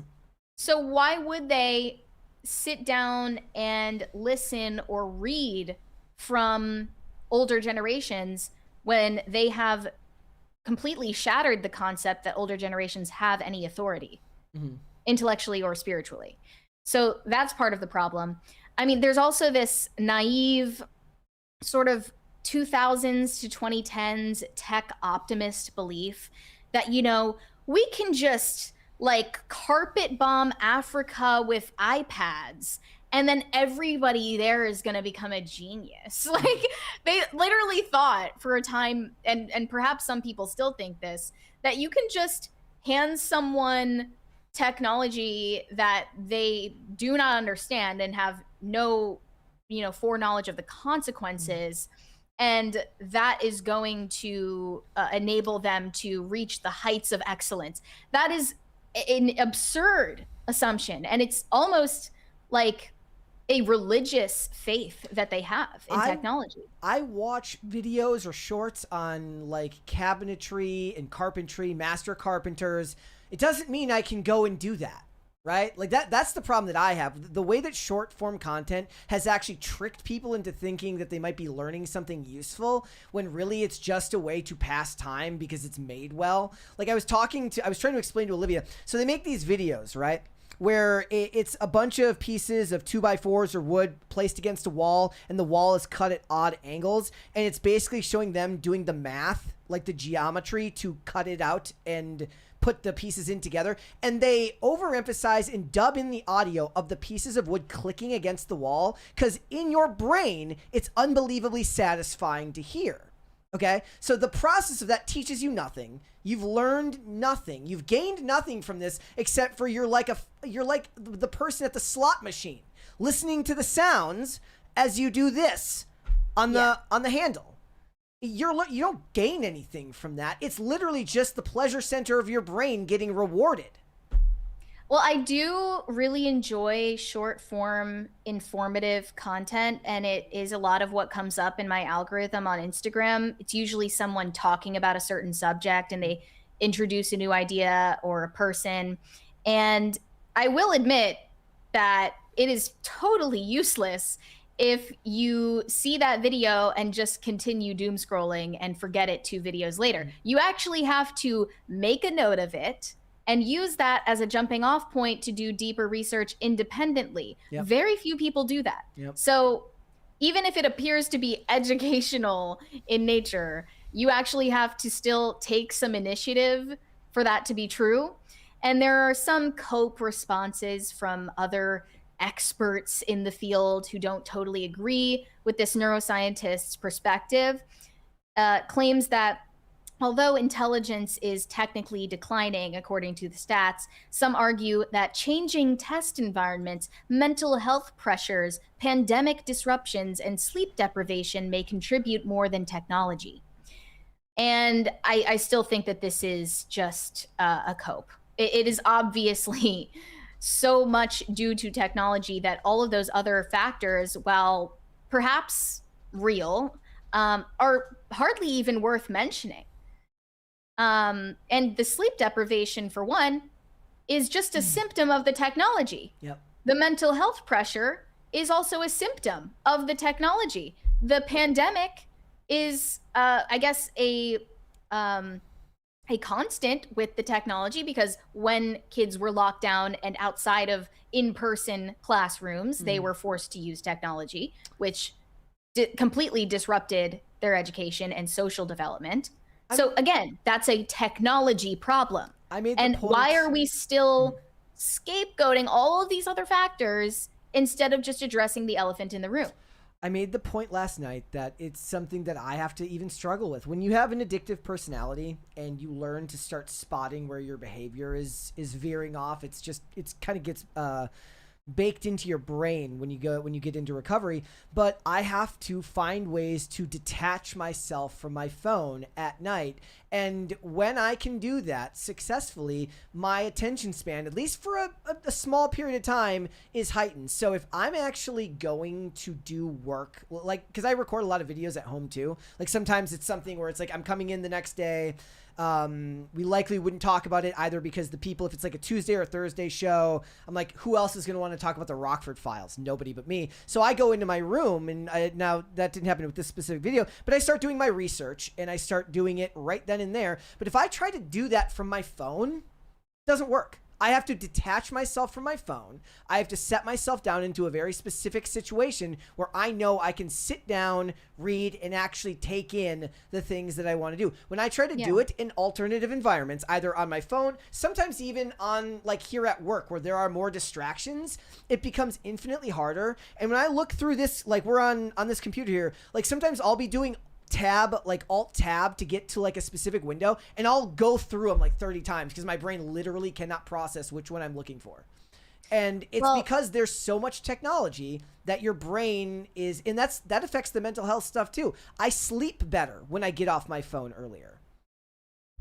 Right. And unfortunately, I think that you are able to recognize that distinction in your thought process because you know life before all of this, like if you have memory of life before smartphones, even if it's just a little sliver of your life, you're more well equipped to approach it with caution and discernment. But hence the overconfidence of Gen Z, despite their demonstrable shortcomings. Their overconfidence is probably due to the fact that they know nothing different than cognitive impairment. And I don't even feel Gen Z sometimes nowadays, because like, although I did get a smartphone at a very young age and like shouldn't have, I thankfully know nothing of what it's like to grow up with it from day one. And that's really going to have some horrific consequences down the line for society at large. I feel like a lot of the times just the sheer amount of information that's put in front of you also kills your ability to focus. Like you mentioned skimming, right?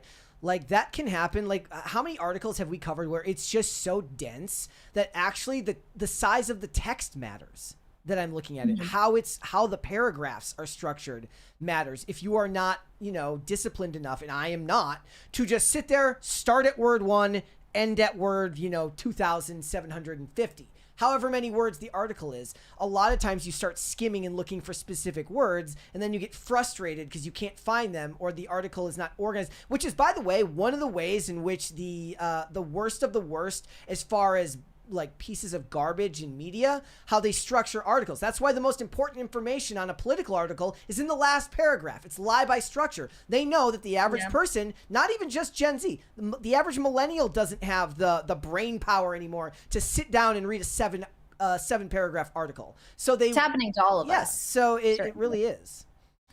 But it is proven that you're able to retain information better if you read it off of a page rather than on a screen.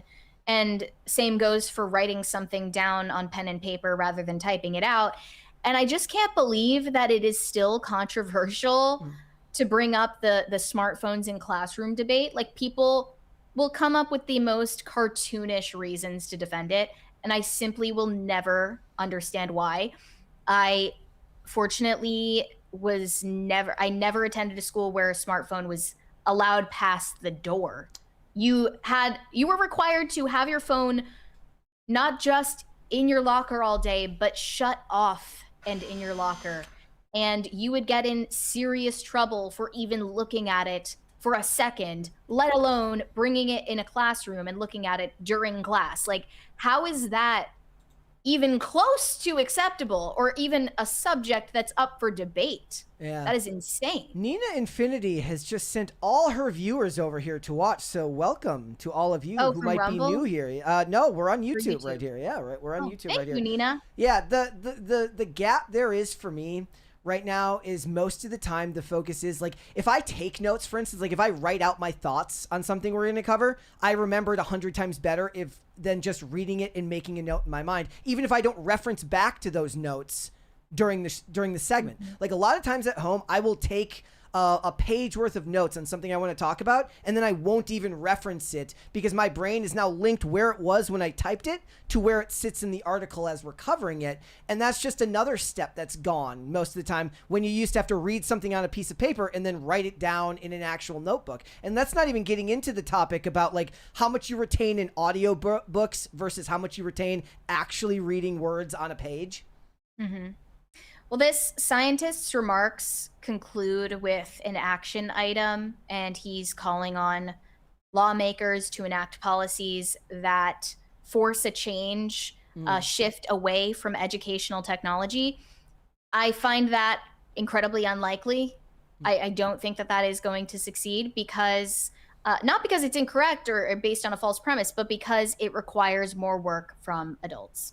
And they just don't care. They just don't care about the world that they are handing down to young people anymore. And whatever requires the least amount of effort and thought from them, that's the option that they're going to take. All right, let's go to Super Chats. We got a 20 here from Shane H. Wilder. He says, I am rereading The Power of Silence by Cardinal Robert Serra, and he is right that we are surrounding ourselves with too much AV noise. When I was in the Holy Cross Abbey, I had 2 hours of silence and no phone. It was refreshing. I bet.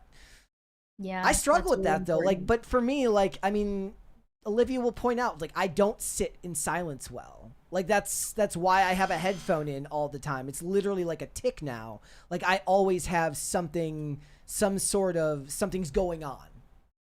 Well, it's a skill that you have to develop over time. Yep. Shane H. Wilder said, we're starting from the beginning here. Happy Friday, Brett and Mary. Brett, sorry about the safety Brett meme and for putting mocha in it. I have not seen it yet, but I will check it out. And that's okay. I can take the ribs. It's all good. Oh, by the way, when I said that I wanted Clavicular to learn how to walk, right? This is who he needs to go watch. He needs to go watch an old people. That's all I'm saying. Continue. Jordan Lemaire said, Brett, you going to watch that Psych episode on Tuesday the 17th to commemorate the occasion? I didn't even know there was, like, Psych was never like a big one for me.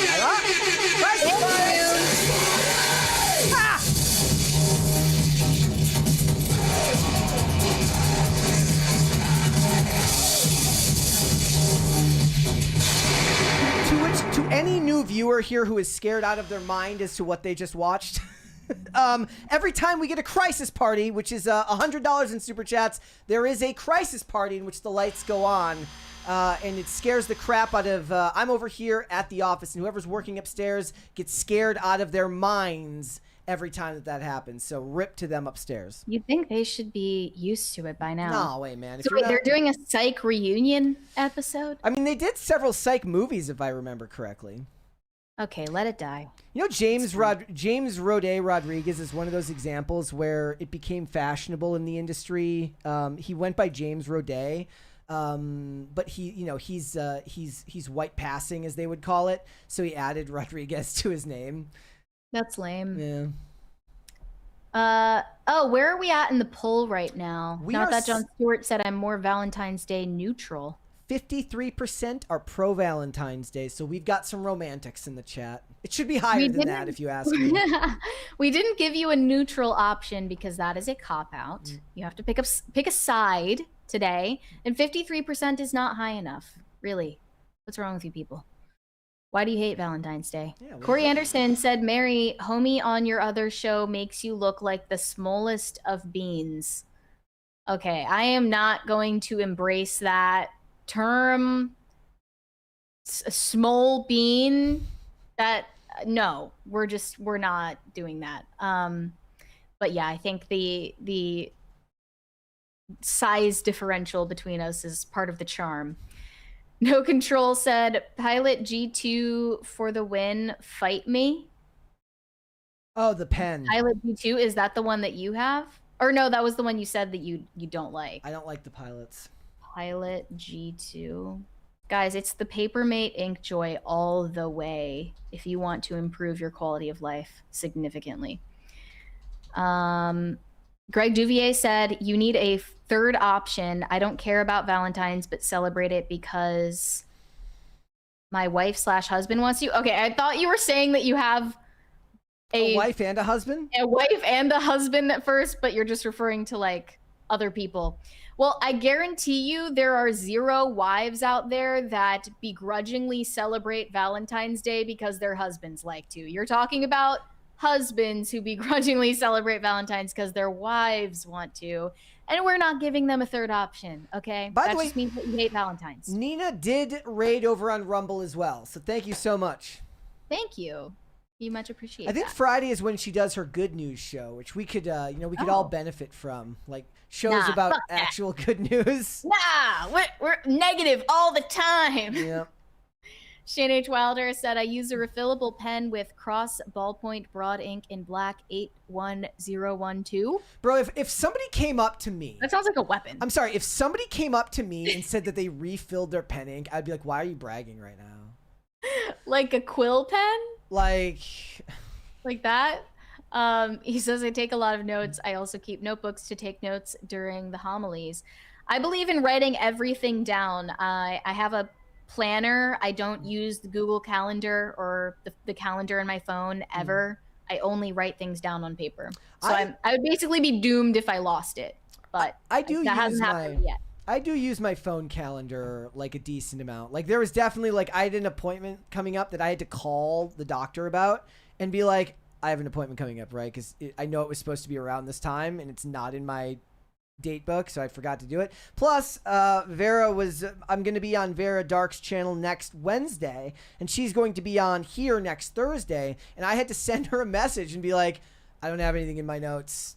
Were we supposed to do this Thursday or next Thursday? I am so sorry. Luckily, I sent the message on Wednesday, so I was not technically late, but I definitely had to be like, which day was it? Was it the 12th or the 19th? This is why you need a paper planner. Yep. It's so much better. Pop Culture Junkie said, consider me... Oh, I think I read that one earlier. Not that John Stewart said, if you work in a more industrial environment, you want a Parker brand gel rollerball pen. Very reliable in dirty, dusty, greasy scenarios. Thankfully, I don't have to worry about that, but I trust your recommendation. Corey Anderson said, I apologize, Mary. Just giving you shit for the lulz. That's okay. It's nothing new.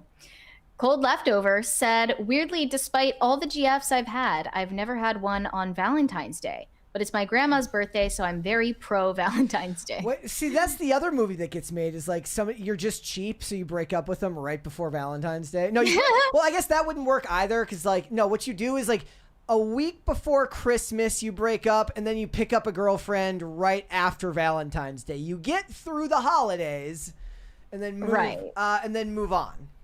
But, okay, despite being pro Valentine's Day myself, I do think that people place way too much seriousness over it. Like, it's not that deep. Mm-hmm. I knew a guy who was in a talking stage with a girl and asking for advice on it, and said that he wasn't going to make a move until after Valentine's Day, just so that he wouldn't have to deal with her expecting anything to happen on Valentine's Day, or like it wouldn't turn into a thing. And I'm like, Why would it need to be a thing?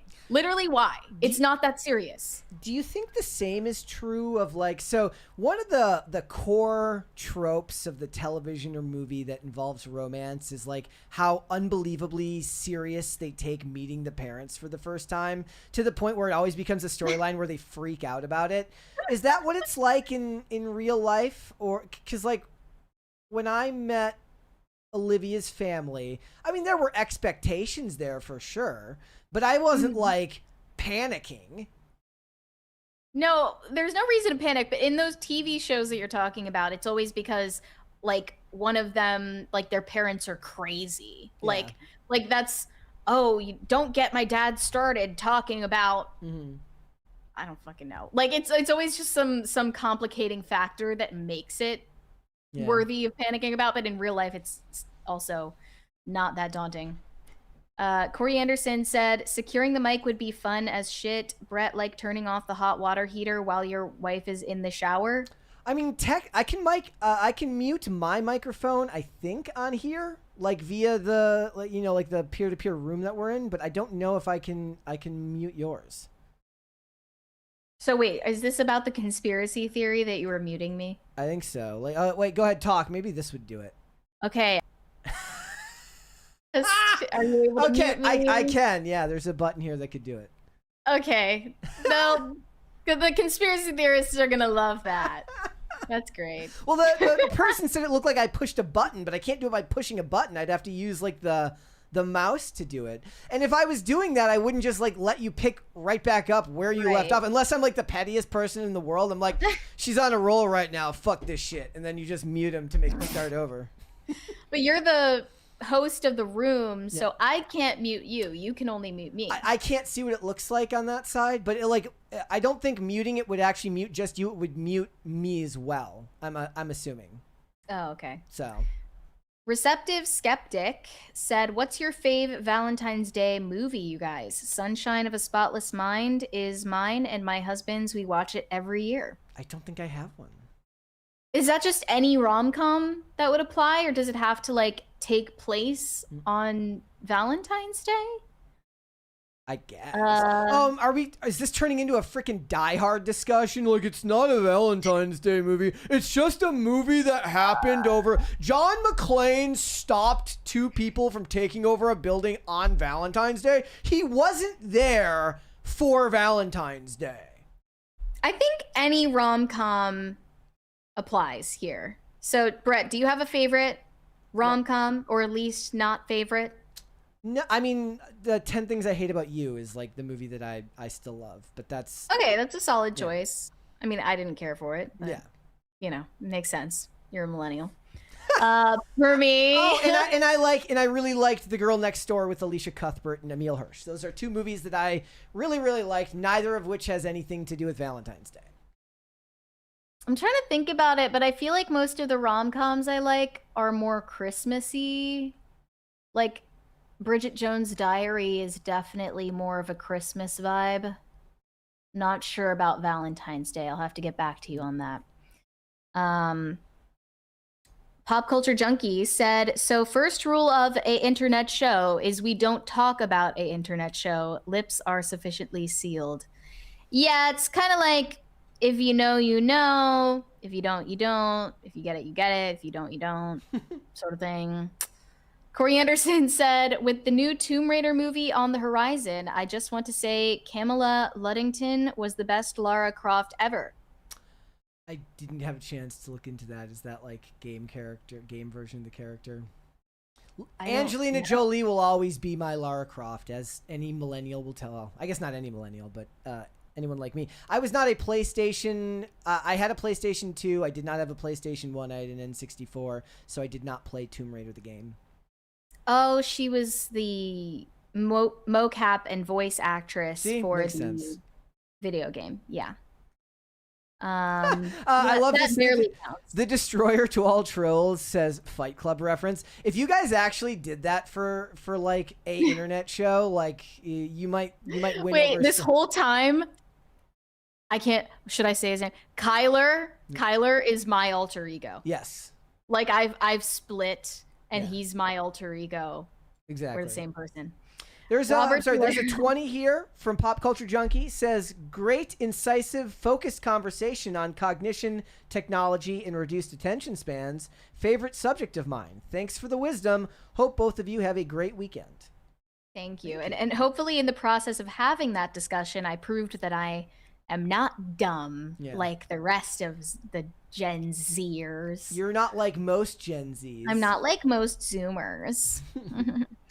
Robert Delara said, now there are two types of celebrities, those that don't want to talk about politics and those who won't shut up about it. Unfortunately, it's 90-10 that won't shut up about politics. Actually, I think that that's technically not true. I think actually most of them probably don't. Yeah, it is. I mean, it would be hard to find one who never has and like never does. Yeah. That would be rare, but for the most part, like they talk about it, but they don't politically at all. They like repost something on their Instagram story, and that's kind of the extent of it. Yeah, I have the thing that I do when I'm watching a television. This is my most toxic trait, and I will admit this freely. I will watch a movie or a TV show, and I'm like, I wonder who they follow on Instagram, and I will go look, and I will say there have been more than a few times. I do love Timothy Oliphant. I don't know why that's being mentioned in the chat, but I do love Timothy Oliphant. I've been surprised a few times by some of the some of the people that an actor will follow. You know, like there have been a couple of them where I'm like, they follow Charlie Kirk. What? What? Yeah. Well, it's like you're sitting there watching a TV show and you're like, I want to stop having fun. Like that's literally where your brain goes. It's like when I found out that the first Rita Repulsa was like based from the Power Rangers, and I'm like, this is awesome. Or maybe it was the second Rita Repulsa. Either way, it serves me no purpose in life. This is the first time I've ever found a way to like shoehorn it into a discussion, but somehow I was like watching the old episodes where like the 5-episode arc where the Green Ranger beats the crap out of all the Power Rangers when he's possessed, and then I started like looking up the Power Rangers. Because I can. Because you can. And I can technically frame it as work. It's like, yeah. it might play a role in my job someday, therefore it's work. I mean, barely. That's a stretch. Shane H. Wilder said, Pop Culture Junkie, don't talk about a internet show. It does not exist. You're not supposed to be here. Well, you're supposed to be here, definitely. Yep. But if you look up a internet show, just know that you're not supposed to. Yep. Greg Duvier said a internet show is Mary talking about Cringe. I mean, a lot of it is, yeah. But if you're curious about anything else on there, you're gonna have to find out yourself. Robert Delara said, if you celebrate James Van Der Beek's death, then you are a sick and warped person. You should not celebrate anybody's death. Yeah, unless it's like Osama bin Laden or something. Corey Anderson said, Clavicle looks like he is biting Zac Efron from Hairspray.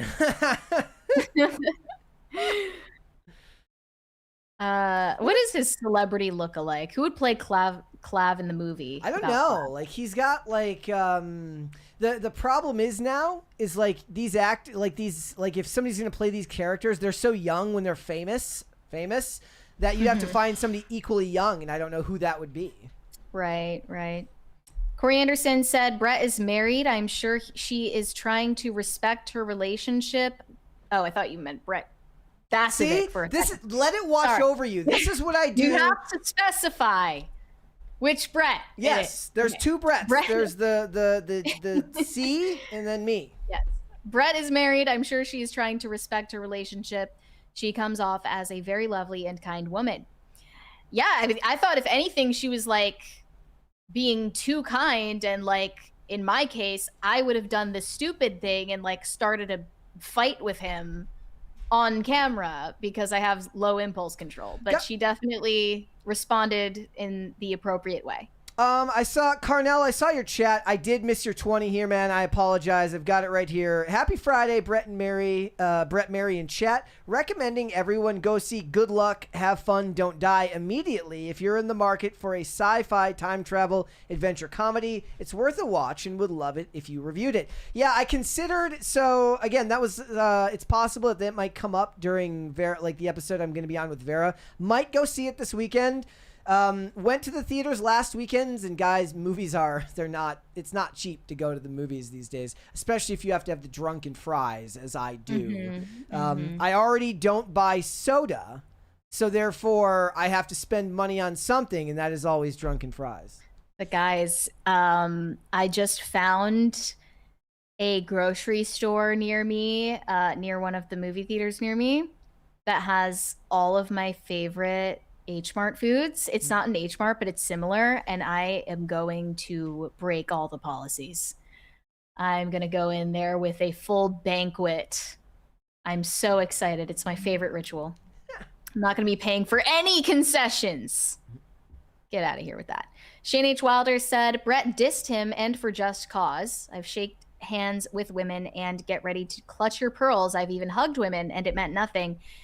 Yeah, people are just going to read whatever they want into it. There's no use in even denying the lies that people say about you at that point. And, you know, I still just am like more annoyed by the shifting goalposts. Like, as soon as you call people out on their bullshit, they're like, well, she shouldn't be somewhere without her husband anyway. And it's like, okay, again, nobody's going to get married if you tell them that it will essentially end their life. Like, they can't do anything without being attached at the hip to their spouse ever again. How does that incentivize anyone to get married if that's supposedly what you want them to do? I just don't understand that argument. Corey Anderson said, Clavicular is a druggie that smacks himself in the jaw with a hammer. Why is he popular? Jackass was funnier with Johnny Knoxville and crew. I mean, I do understand some of the arguments for why Clavicular is popular. And I think that millennials and Gen Xers who are, you know, engaging in discussions about him are too quick to dismiss those arguments. You know, they're just kind of indulging in the novelty of like, oh, this guy hits himself in the face with a hammer. Isn't that wacky? And they're not really digging into it any deeper than that. But from my perspective, I think it's because young men who are, you know, the majority of his following just feel like they have been disempowered. And it's true that they've been disempowered, and they feel the only way that they can attain any power in this world is through something like looks maxing. You know, like they don't feel like any avenues are open to them outside of self-improvement and fitness and looks maxing to no end. And it's a nihilist pursuit, of course, but it's stupid to deny, you know, that they have their own internally coherent reasons for their behavior. Phil B said, we love Brett's, hosts, and Cooper's. We appreciate Amy Wilder said, I was right that the Elijah Stock issue was going to lead to calumny online. Kind of why I tried to ignore it, because it isn't good for the soul. Yeah, I knew that was going to happen. It just, you know, snowballs on itself every time. Robert Delara said, the people who dress these dolls up as anti-ICE protesters have absolutely no lives. Yeah, I mean, if they're married, which they didn't specify, you know, their husbands should probably take those dolls away. Robert Delara said, Mary, have you read the book The Machine Breaks by E.M. Forster? It was mentioned on the show a month or two ago. A good read, especially in today's age. I have not read that book, but I will look into it. Thank you for the recommend. Shane H. Wilder said, I'm rereading... Oh, this one was read earlier. Sorry about that. Greg Duvier said, teacher asked the class how many of you can build a birdhouse, and everyone raised their hand.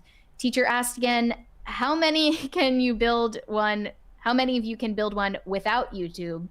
Only 2 students raised their hand. I mean, Got 'em. honestly, I wouldn't even be able to build a birdhouse with the help of a YouTube tutorial, so I can't even hate on them. Pinky said, my wife still has her American Girl dolls because she loves them so much. I don't think she'll be pleased with their wokeification. Yeah, I unfortunately didn't keep my American Girl dolls. A lot of people told me to keep them for, you know, as like an heirloom. But I didn't think they were going to get discontinued. So, joke's on me for not keeping physical media. Corey Anderson said, what is your favorite thing that your significant others make for you to eat? I don't think I have an answer. Tacos. Tacos. Yeah. Yep. Easiest answer in the world. Well-spoken token said Gen Z might be the dumbest, but we definitely mog harder than any other generation, and that counts for something. Amen. Does it? And also, do we mog harder than any other generation? Apparently. Because I don't know. I'd be looking at these comparisons between, you know, the average guy in his 20s 50 years ago, and then the average guy in his 20s now, and I'm not really seeing it. Like, something's in the water. I don't know if we mog like that. Skateman 2010 said, Brett, top 3 90s love songs. Have You Ever by Brandy. That was so quick. No, I started writing them down.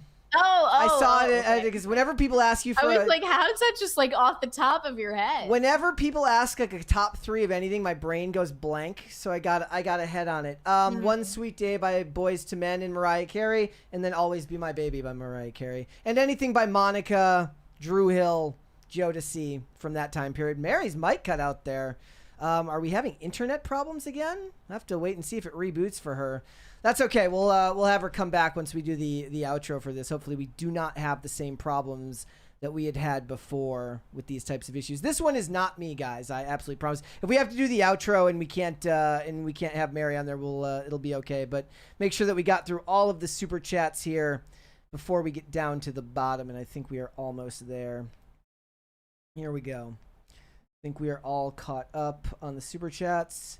Oh, no, we got one more here from Shane H. Wilder, and make sure that I'm going to hope to God that this was not one that she read while I was doing my side mission on top R&B songs. But it says, this is from Shane H. Wilder. He says, I'm pleased to announce that on Tuesday, I will drop the PCC episode 1000 trivia special hosted by yours truly from my secret sound stage with some special guests. Test your knowledge of PCC lore as we celebrate 1000 episodes. Well, the hard part about that is, dude, is like I actually am the worst at catching all of the PCC lore. Like I've said so much over like the last several years that I can't actually remember most of the lore that I have. So it's or any of us have had. I don't really have that knowledge anymore. That's the problem, guys. But Mary might be better at remembering the lore of like behind things that she said. But I think we both had that discussion where for the most part, the longer you do this, if you do 2 hours a day, you do 1,000 episodes. Now I haven't been here for all of them. I've missed a couple of shows here and there. But if you do 1,000 of anything, like you're liable to forget like most of the things that you have said. So that is the hard part. I would probably lose that trivia game. I'm gonna go ahead and do the outro because I do not know how long it is going to take Mary to get that figured out. Hopefully this is not an internet issue on her side and we can get this fixed next time. But making sure for one more, this is Corey Anderson says, make a little birdhouse in your soul. And then also, and again, guys, I apologize if I didn't get to these ones before, but I don't think that this one was missed either. This one is from Not That John Stewart. Says, I also like 10 Things I Hate About You. But She's All That is one of the first times I could remember a PG-13 movie using the F-bomb that they get. Yeah, they usually get one F-bomb per movie. That's one of those things. Mary's still cutting out here. That's okay. You know what? Let's just hang out. We're gonna hang out here until Mary gets the internet fixed. So I'm gonna hang out here with the chat because it feels wrong to be able to do like my own outro but not give her a chance to do hers. So maybe we get like 20 minutes out of the show if we don't actually while we wait for Mary to get her internet back. So Joseph in the chat says Mary is throwing up after Brett's music picks. Look, they asked for 90s love songs. I take that as R&B because, as I have said 1,000 times, when it comes down to it, one of the reasons that love is missing in today's society, and I'm going to finish the poll right now just because I can, and y'all can't stop me. 54% of you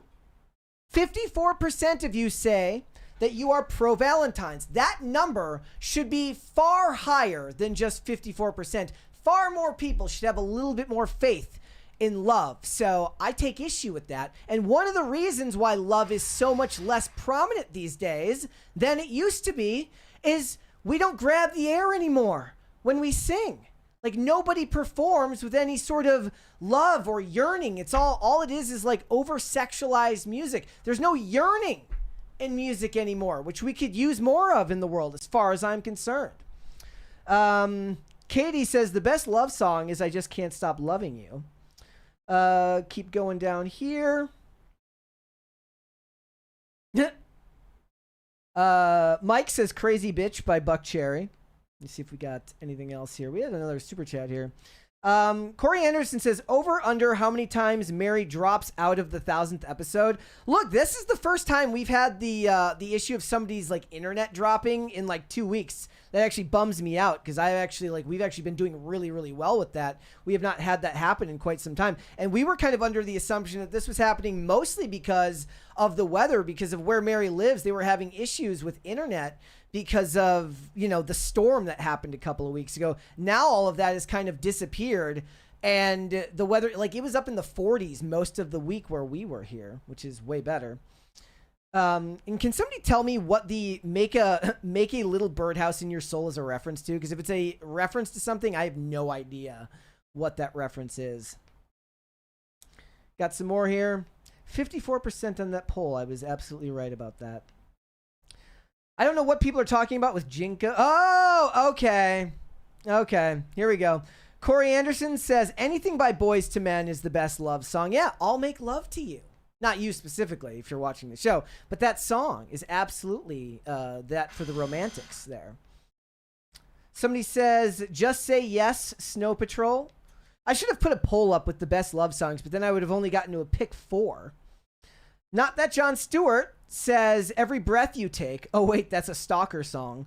Yeah, and where does that come down with things now, given the fact that then it became the chorus to the P. Diddy song about Biggie? Scroll here. Burning and Yearning. That sound. Save Tonight by Eagle Eye Cherry. Good call, Klunberg. That is absolutely one of those songs that is worth it. Scroll down. Corey Anderson says it is They Might Be Giants. Oh, it's They Might Be Giants song. Okay, I did not know that. All right. We Used to Be Giants was a song by Post. No, I'm sorry, that's a Dermot Kennedy song. I forget what the song was by the Postal Service. Dunn Peel says, "Oh, you had me excited there, Brett. Excited about what? Excited about what?" No says Blood and Roses by the Smithereens. Best romance song of the 80s and 90s. Like, I just actually believe, guys, I actually believe that the executives themselves don't see a market in it. And for the most part, I used to be part of the people that believed that that was part of social engineering, was that they wanted to get young people away from love, because people who get away from love and fulfilling relationships end up in more consumerist mindsets. They don't, but when you're in love and when you are in a fulfilling relationship, perhaps material possessions don't actually have as much of a hold on you as they do if you're single. And so music would push a very, and I think this is true of a lot of popular culture, music, movies, and television, they push a very hedonistic, live in the moment message that gets people away from the idea of living a life of discernment. There it was. Mary's like still having connection issues.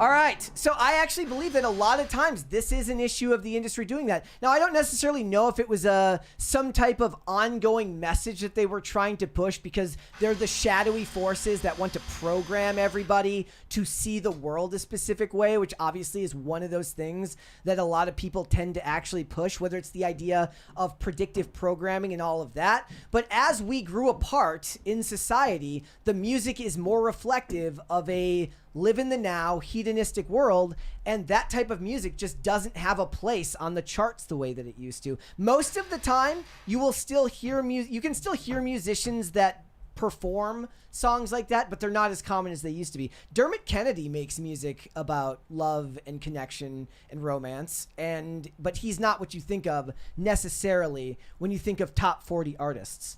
Somebody said Mary jump scare. There was no Mary jump scare there. Songs of Pete Donovan says, come on, nothing says Valentine's Day like Bob Dylan.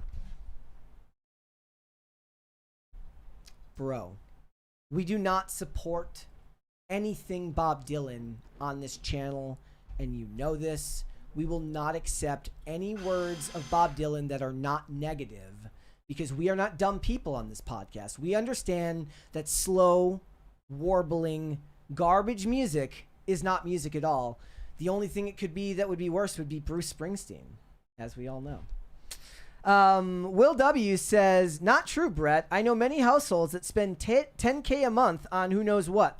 Look, I'm not saying that doesn't make it, universally true, but one could have the idea that if you're together with someone, you're in a fulfilling relationship, and you're buying things that build towards a better future, you're spending less on frivolous garbage that nobody needs, I guess, is more the point that I'm making. Like, the industry itself, these industries themselves benefit more from you spending money on stuff that you don't need as opposed to the stuff you might be buying if you're single. But that's just me. Name in Vain Productions says Brett is woke on Bob Dylan. Yeah. I can't honestly. I mean, I don't think that if hating Bob Dylan makes you woke, then I don't want to be right. Those are the words to live by. I'm gonna put that on a t-shirt. I believe in Receptive Skeptic says I believe in a thing called love by The Darkness is a good one.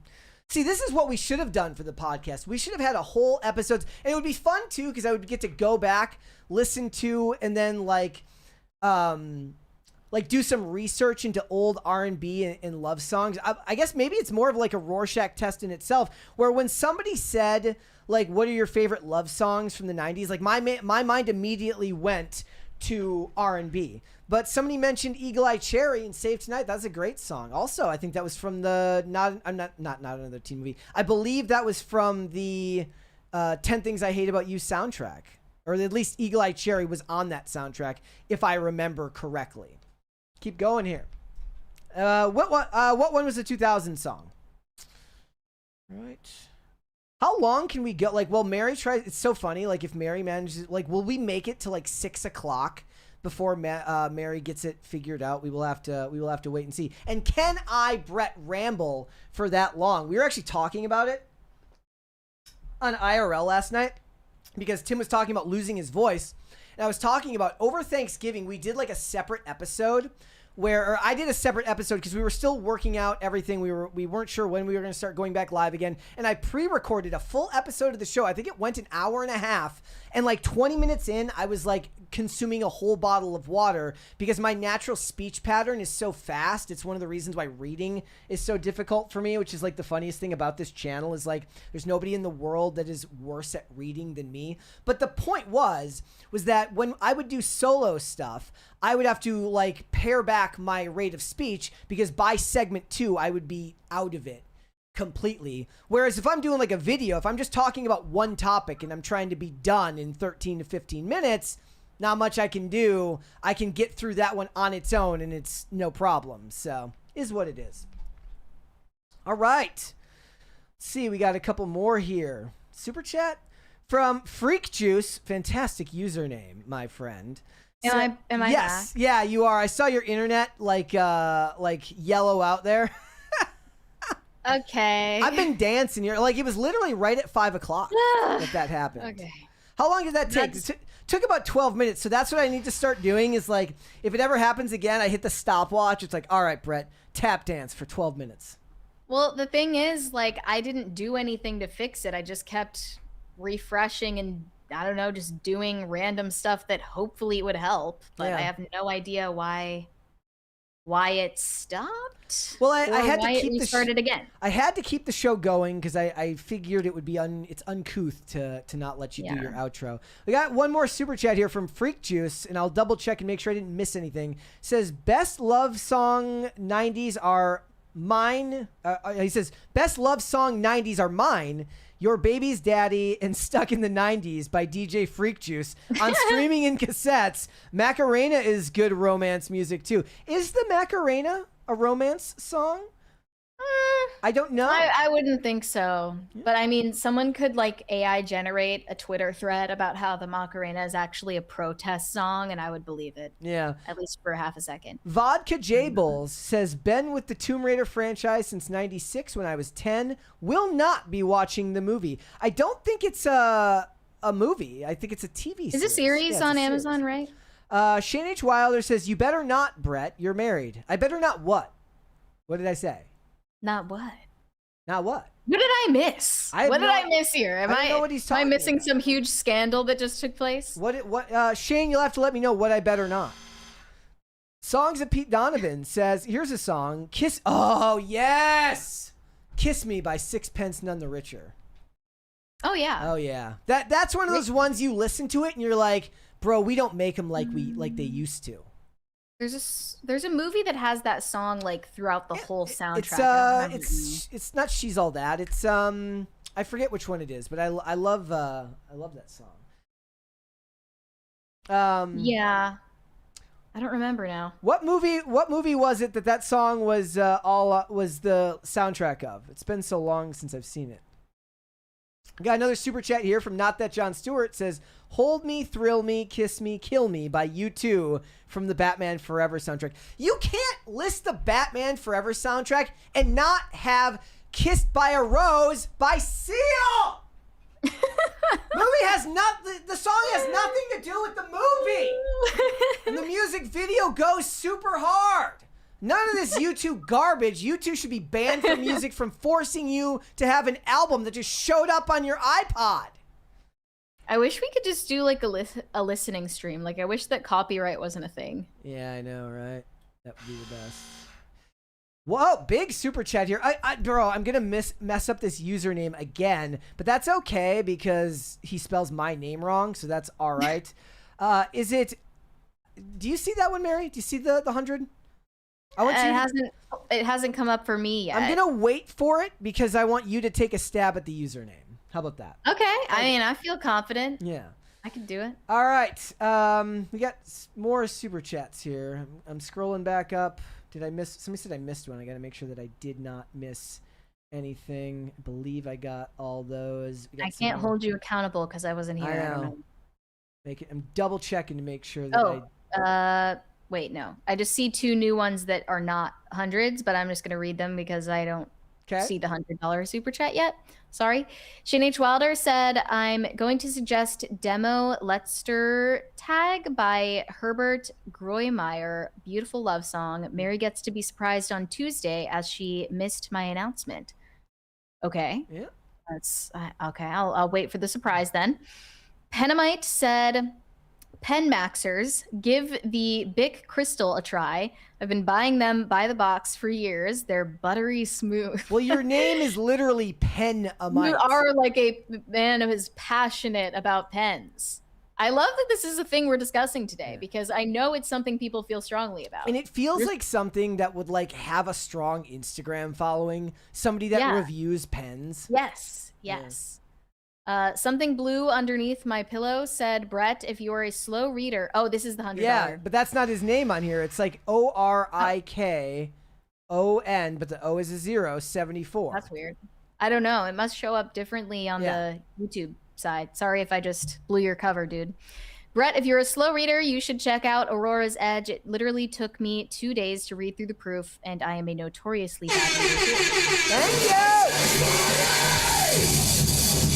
you. We love this shameless self-promo. Yes.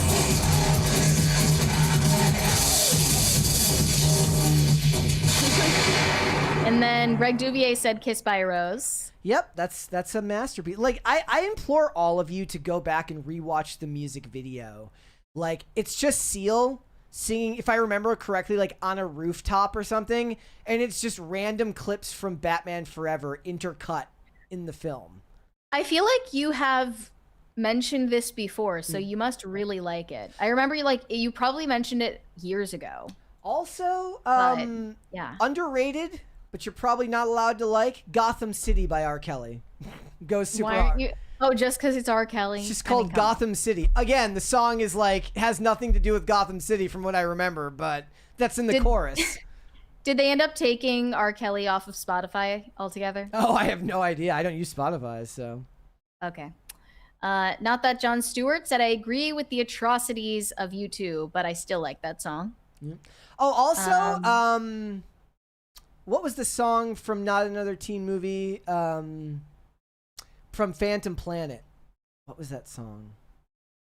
Somebody will know what I'm talking about, but anyways. It's been way too long since I watched it. Corey Anderson said, relationships are like farts. If you have to force it, it is probably shit. There you go.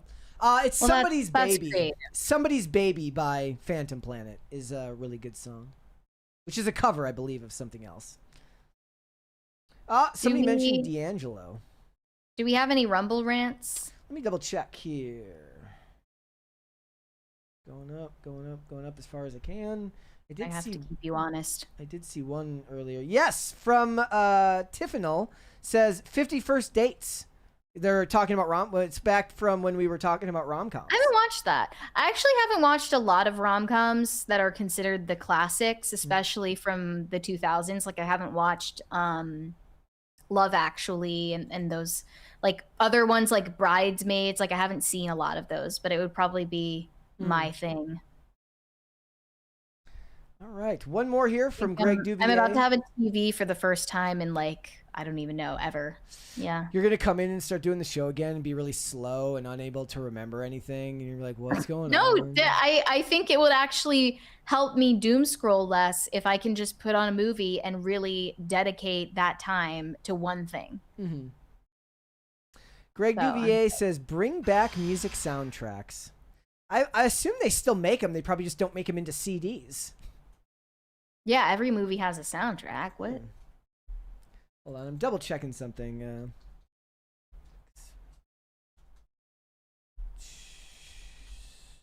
What about the not another teen movie? Yeah. Huh? No. I already said that was Phantom Planet. Somebody's Baby. No, I was right. It was She's All That. For really? Sixpence None the Richer. Yes. Really? Yep. Wait. Yep. Really? It was also in the trailer for How to Lose a Guy in 10 Days. Hold on. Or no, I'm sorry. It was also in the trailer for She's All That. Wait, what was the second one? How to Lose a Guy in 10 Days. I don't know if I've watched She's All That. It's also used in Dawson's Creek, they mention, of course.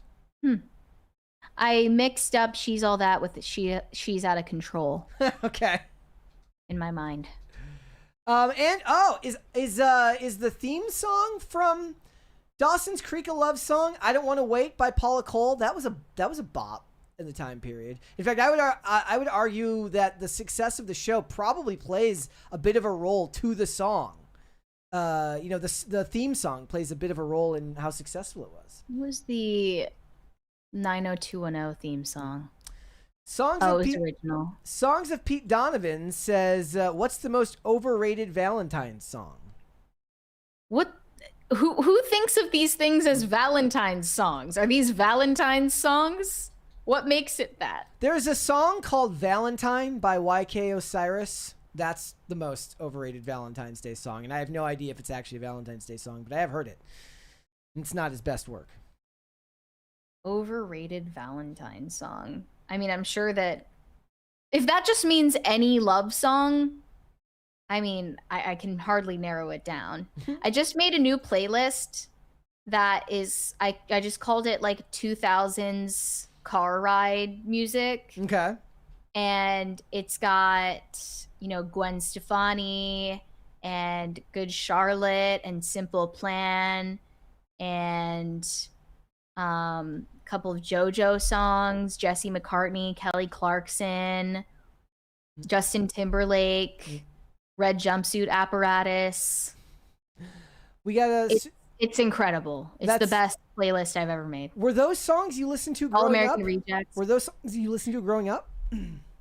I have a separate playlist that is like mostly things from my actual like childhood car rides, but this is more like if I were an adult in the 2000s, like this is what I would have played in the car. Okay.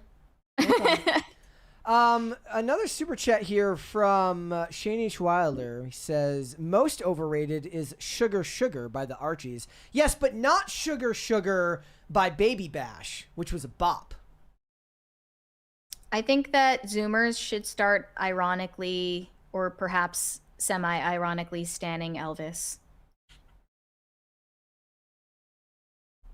I think he's problematic now for Zoomers. I mean, Clavicular is problematic. Who cares? Like, clearly they don't care. So, Chief whatever. Corey Anderson says Roses by Outkast is the best Valentine's song. Yes, but what is your favorite Outkast song? Mine is Gasoline Dreams. You would have to know. We are all caught up on Super Chats, guys. Before we go, would you all hit the like button, please, on this video and subscribe to the channel. If you are new here and you have not subscribed here yet already, please and thank you. Remember, we have episode 1000 coming up on Tuesday. That is a very big deal. So thank you guys so much for joining us on this ride that we are on doing this podcast. We would not be able to do it without all of you watching. So thank you so much. Mary, where can they find you? You guys can send me validation on Instagram at Mary Archived. You can also send me hate on X. That is also Mary Archived. And help me get TikTok famous. That is also Mary Archived. Perfect. If you guys want to follow me, I am on Instagram and on X at Brett Dasovic on both of those platforms. This show is here 5 days a week, Monday through Friday, 3 p.m. Eastern Standard Time, which is, of course, noon Pacific. We are on Amazon Music, Apple Podcasts, Pandora, and Spotify. If you would like to listen rather than just watch the show, you can also rate and review on Apple Podcasts and on Spotify, which is a great way to help us out. If you want to follow us on social media, we are on Twix at popculture_show, Facebook at popculturecrisis, Instagram at popculturecrisisPod. Remember, guys, I have another video coming out tonight at 7 p.m., so you should go ahead check that one out as well. We've got a Pat the Plumber. We got one here from Pat the Plumber. Says, I feel like we are being held hostage. He says, I feel like we are being held hostage for once. So he feels like we're holding them hostage. Wait, what? How did the roles get reversed here? That doesn't make any sense, bro. Like, here's the thing. Look, you can tune out whenever you want. Yeah, like the thing is like I needed Mary to be able to do her outro. So if anybody was being held hostage, I was being like literally held hostage rather than just, you know, rudely doing the outro without her. So I had to like tap dance on the microphone for 12 minutes. You guys can click out whenever you want. They don't have to watch if they don't. Well, bye. Yeah, well, if that's how you feel about it, I guess we'll just go then. Guys, thank you all so much for joining us. Remember to join us on Monday. That is episode 999. Tuesday is episode 1000. We will see you all next week. Later, everybody. Bye.